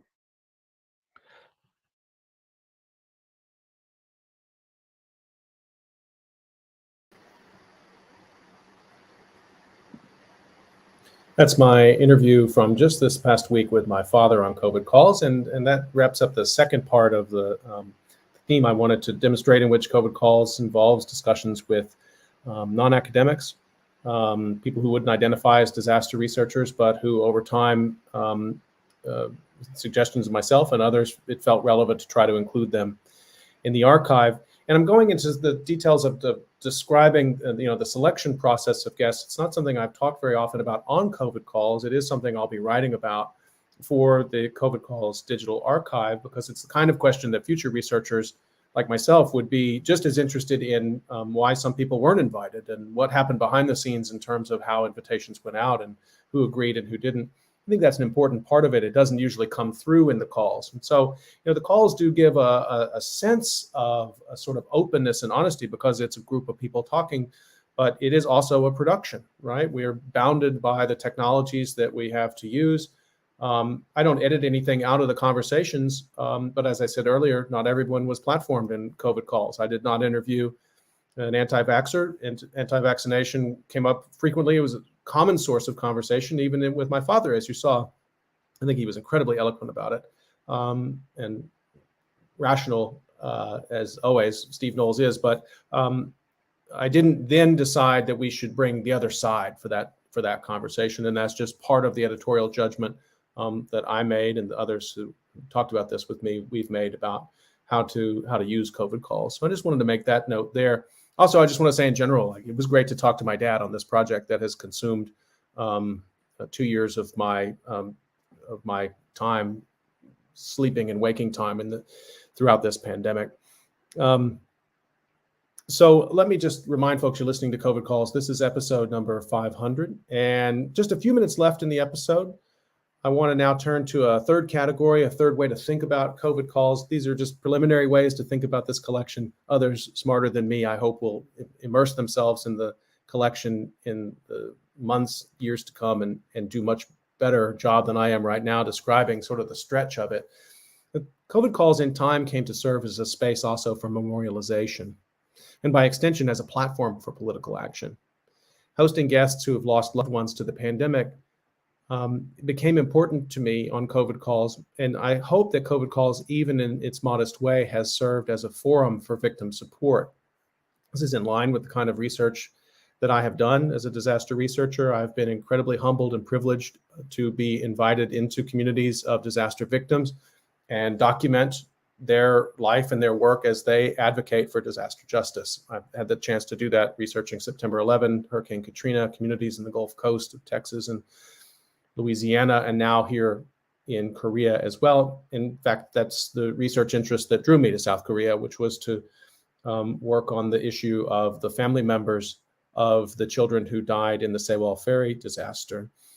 And so when early in the pandemic, I co-wrote an editorial in the Washington Post with historian Jay Aronson, and we wrote a piece that talked about the need and published it early in the pandemic and published it calling for memorialization. And I remember being asked at that time, isn't it too early to be talking about memorialization? And I thought it was already too late at that time to start those discussions.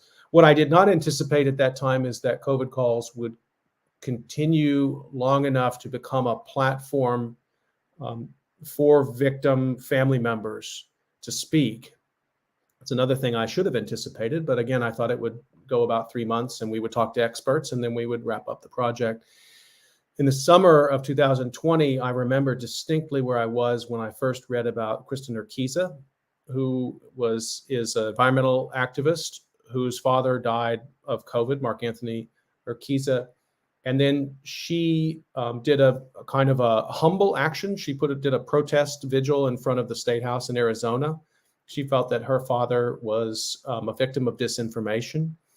And so she did that protest and it became a touchstone. I think she was a person who many people looked to and said, yeah, I feel that way too. I feel like we need to speak out about this and make this political. One of the things that's often said after a disaster, a mass shooting or any kind of disaster, and it's happened with COVID as well, is that you hear this discourse of, well, let's not make it political. Anyone who tells you a disaster isn't political is lying to you.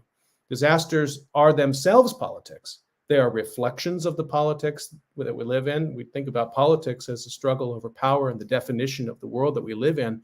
How could anything be more political than a disaster? And seeing Kristen being right up front, and then she eventually was asked to speak at the Democratic National Convention, and then she founded Marked by COVID and has become a leader for victims advocacy with COVID and is advocating now for a COVID Memorial Day. I had her on just a couple of days ago. One of, again, several conversations. I've had her back many times, and she has guest hosted COVID calls, which is not something I would have anticipated. And she was tremendous, wonderful episodes that she did there about education and about with other victim family members and the struggles that they've gone through to tell their stories, to be heard by people in a time in which a lot of people haven't wanted to talk about COVID, which powerful people have not talked nearly enough about COVID and have not talked enough about the impact of COVID that goes beyond just those who've died, but how it affects family members, circles out into much wider communities, as Ashton Verdery and his research collaborators have told us. The bereavement multiplier of 9 people at least for every person who dies is a real factor of COVID. So I reached out to Kristen. I did not expect her to write me back. She did, and she agreed to come on COVID Calls. That was a turning point for COVID Calls that took place in September. This is from September 24th, 2020. We'll show this clip, and that'll be the end of the 500th episode, or almost the end. I have a little surprise at the end.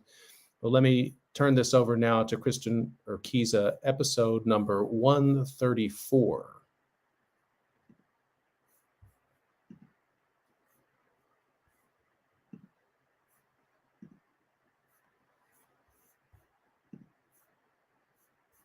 Or people who may not give them the time of day or call them bad names because they're wearing a mask.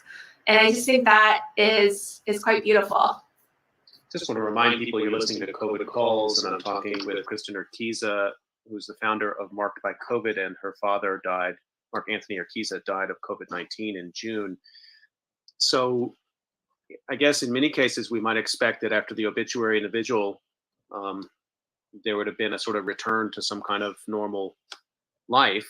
And from what I can tell, it's been anything but that for you since then. Over the summer, major news outlets started to write about you, started to write about the vigil and Marked by COVID. And I speak for myself. But first of all, I should say thank you, because you gave a lot of people the ability to channel their rage and their confusion. I'm sure you've heard this, but it takes a brave person to sort of stand up and say, channel it here. And I think giving that ability for people to see the humanity that was suffering was really crucial. And then all of a sudden, you're pulled into the whirlwind, which is American politics in the year 2020. I guess I'd like you just to talk a little bit about what that was like. Suddenly you became a political figure. You appeared at the Democratic National Convention. Your phone probably never stopped ringing. Yeah. Email box is full every day. What's it like to suddenly become the head of a movement? Well, my life has changed. It looks nothing like it did, 6 months ago, and all of our lives have changed. But, in this particular scenario, yeah, I sort of carved out this path, and I don't know if I quite understand what it fully looks like. And I say that because for the most part, all of this is happening from the same exact chair that you and I are talking in right now, these same four walls. And that both allows me to do a lot more, not needing to travel different places to do public appearances. But it also does kind of remove some of the context that one would expect to sort of reinforce what's happening. So on the night that I spoke at the DNC, I also spoke at the same time, in the same night as Michelle Obama. And, the commentators were saying that both Michelle Obama and I had the standout moments. So that was amazing to be kind of elevated to that level. I had never expected my name to be said in the same sentence as Michelle Obama's, but it wasn't like I got a fist bump from her afterwards. So that's just surreal, I guess, is what I'm saying. It is a very surreal experience. And I have been in a marathon literally since the day my dad woke up ill. I mean, the description that you give of being in the same four walls to have these remarkable things happen is so apt for everyone right now. I mean, yours is a relatively extreme version of that.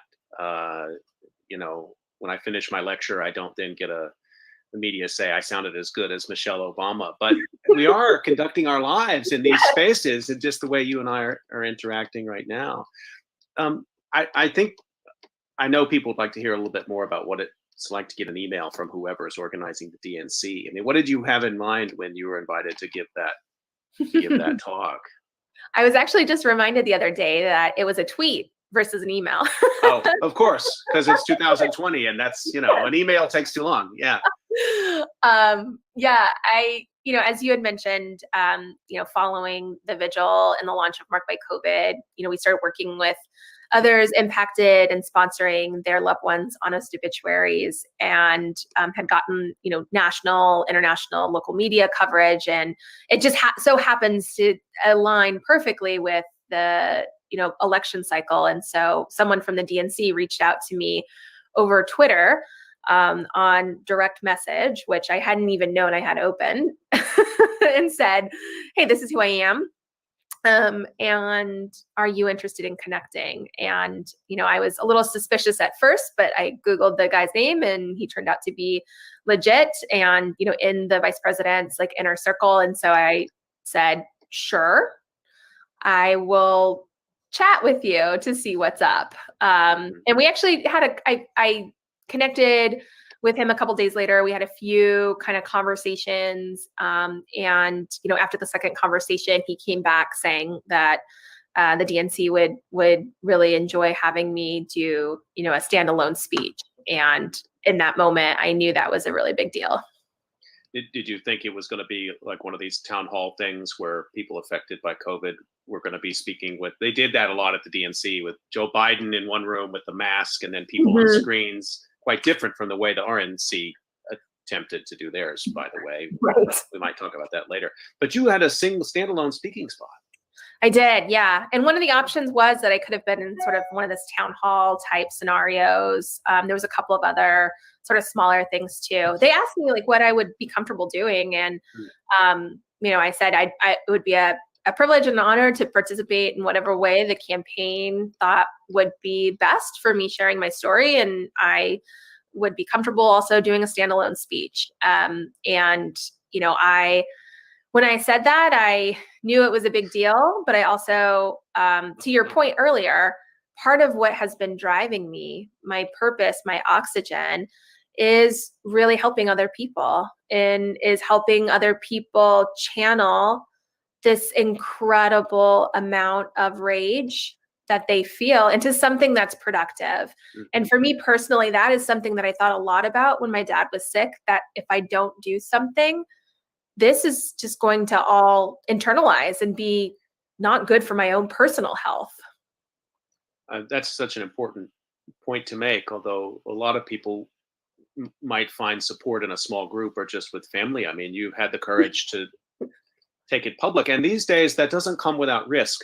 I mean, I think back to Sandy Hook, which was the first time I really realized we were not living in the country that I had grown up in. I say that with a lot of privilege. I think a lot of people have lived in that world, but I had not lived in a world where I realized that people could die and other people, with knowing nothing about it, could say that didn't happen. Mm-hmm. Yeah. 20 kindergartners could die and people would say that didn't happen. And there's a lot of COVID denialism out there. It's remarkable. It truly, truly is. And that is, I think that exists because of leadership. It would always exist. There's always going to be some naysayers, some small percentage. That, you know, I know that to be true, but to the extent is because of our response and our leaders, but also the impact of that on COVID survivors, the long haulers, people who've lost loved ones. Like, that's just cruelty on a whole new level that, you know, we're going to, I mean, you know this, we're going to be dealing with the outcomes of this impact for the rest of our lives. The rest of our lives, for sure.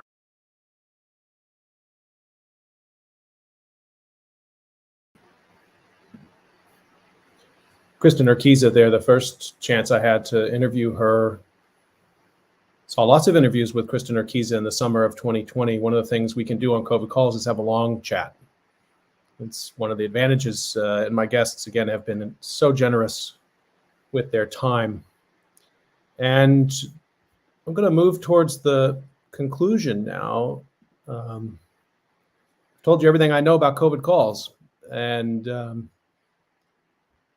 there'll be opportunities, of course, as I said, for researchers and those who are just interested to make use of this archive. The archive goes live quite soon, and all of the calls will be available in audio, video, and transcript, as well as artworks, which will be available. And I've invited every guest who's been on to write essays about COVID calls. And as I said, I'm raising funds right now through GoFundMe. You can find that, go to GoFundMe.com and look for COVID calls. And there's a fundraiser there. And every dollar of that is going to go to young researchers who I would like to then start using the archival collections and see what they find. And then that's really where this is going. I mean, this is an effort. I read you the names earlier. It took me 5 minutes to read the names of all of the people who've given time and heart to work on this project, and all of the guests, some of them incredibly busy guests, like Kristen, like Senator Bob Casey, and so many others who've come on, journalists, Ed Yong, people on Deadline have made time to come on and talk. Greg Gonsalves has come on, so many others who you can read the full list for yourself. In 500 episodes, we've talked to lots of people and had a lot of great chats, but I think there is also something about having the time for the chat. And that was, again, an artifact of the early period of the pandemic. Of course, we all were still expected to do all of our work, but time was distorted in those days. It felt to me like I had more time, and I realized later it's because I stopped sleeping. So I was making more time, but we did make time for these long chats. I think we should keep that opportunity open. And COVID calls, I've had lots of guests who said, before I had them on, they said, how can we possibly fill an hour? I said, don't worry, we'll fill an hour. And we always have. And I've always learned. And so this is what I wanted to tell you about COVID calls. And yes, I do own more than one jacket, although I tend to rely upon favorite garments. And yes, as I watch these, I realize I look tired, and I definitely have a face made for radio, but I'm a historian, so I hope you'll excuse that. And I hope that people listen to the audio podcasts and read the transcript. As I've said to people sometimes, and they worry about the dramaturgy of this and their lighting. And I want the calls to look good, but in reality, as a historian, I'm in it for the transcripts. And I'm really so happy that we can bring those to you soon. I want to return really to where I started, which is thanks to gratitude, happiness that my family members, some of whom have had COVID, are all okay. And express if you've been touched by COVID, if you've had a family member who's sick, or you yourself sick, or someone who's died, express just my concern and hope that you're doing okay. And my hope also that we can turn the skills that we have to make sense of this disaster on an ongoing basis together. Disaster Researchers for Justice is a new organization that's been founded by Samantha Montano, Njunki Marumba, and myself, and many others who are giving time for that. That's just one thing that's come out of this time period that I probably wouldn't have done before. So COVID has changed the way I work, and I was already a disaster researcher. It's probably changed your life too. So I'll stop there, and just to give a little quote from Walt Whitman, a line from one of his poems. I'm going to stop there, as he said in his poem, Poets to Come, stop there expecting the main things from you. And what I'd like to do now in closing, I'm going to give the last word to John Gorka, who's a singer-songwriter who was a guest on earlier this week. And I didn't know what he was going to perform when I had him on. He's a performer of tremendous wit and humor and also empathy. And he performed a great song, which isn't on any of his records, after saying some really great things about care during this time. And the song is called Hold On. So I'll turn it over to John Gorka, and that's the end of episode 500. Thank you so much for joining me, and thanks for watching COVID Calls. If this is the first COVID Calls you watch, they don't usually go this long. I don't usually talk this much, but I wanted to take this opportunity after 2 years to say a little bit more about what I was doing, what I was hoping to do, and give some ideas about where this project might go in the future. So stay healthy, everybody. I'm going to turn this over now to John Gorka, and please do look for episode number 501 and the opening of the COVID Calls Digital Archive in just a few days' time.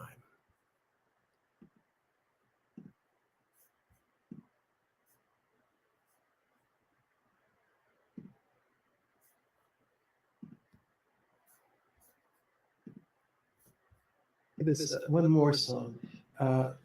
It's a song, the pandemic's been hard on everybody, but some people were having trouble even before this thing hit. And to them, this is the song for them. If you're having a rough time, you're not alone. You're not alone.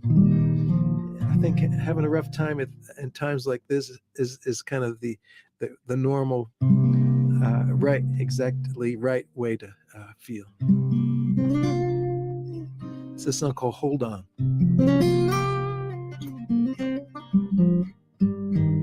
This is not on any of my records, but it is on one of those one song concerts on YouTube.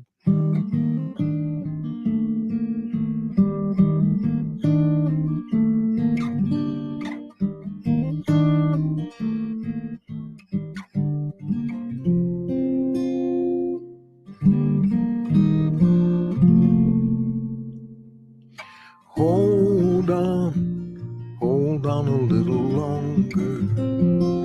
Some trouble makes you stronger. Some trouble knocks you dead. Hidden, tomorrow it is hidden. So much comes unbidden, it makes it hard to plan ahead. Oh, to be normal, formal again. No heat of the breath or the skin.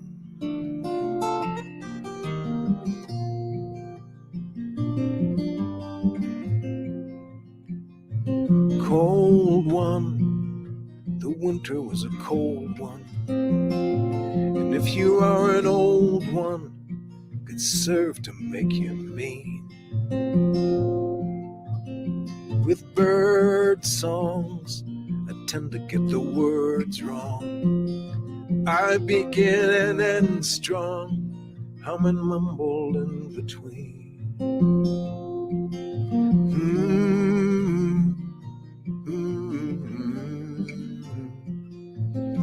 Oh,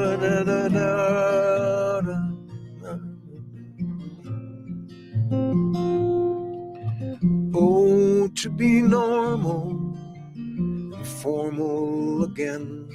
No heat of the breath or the skin.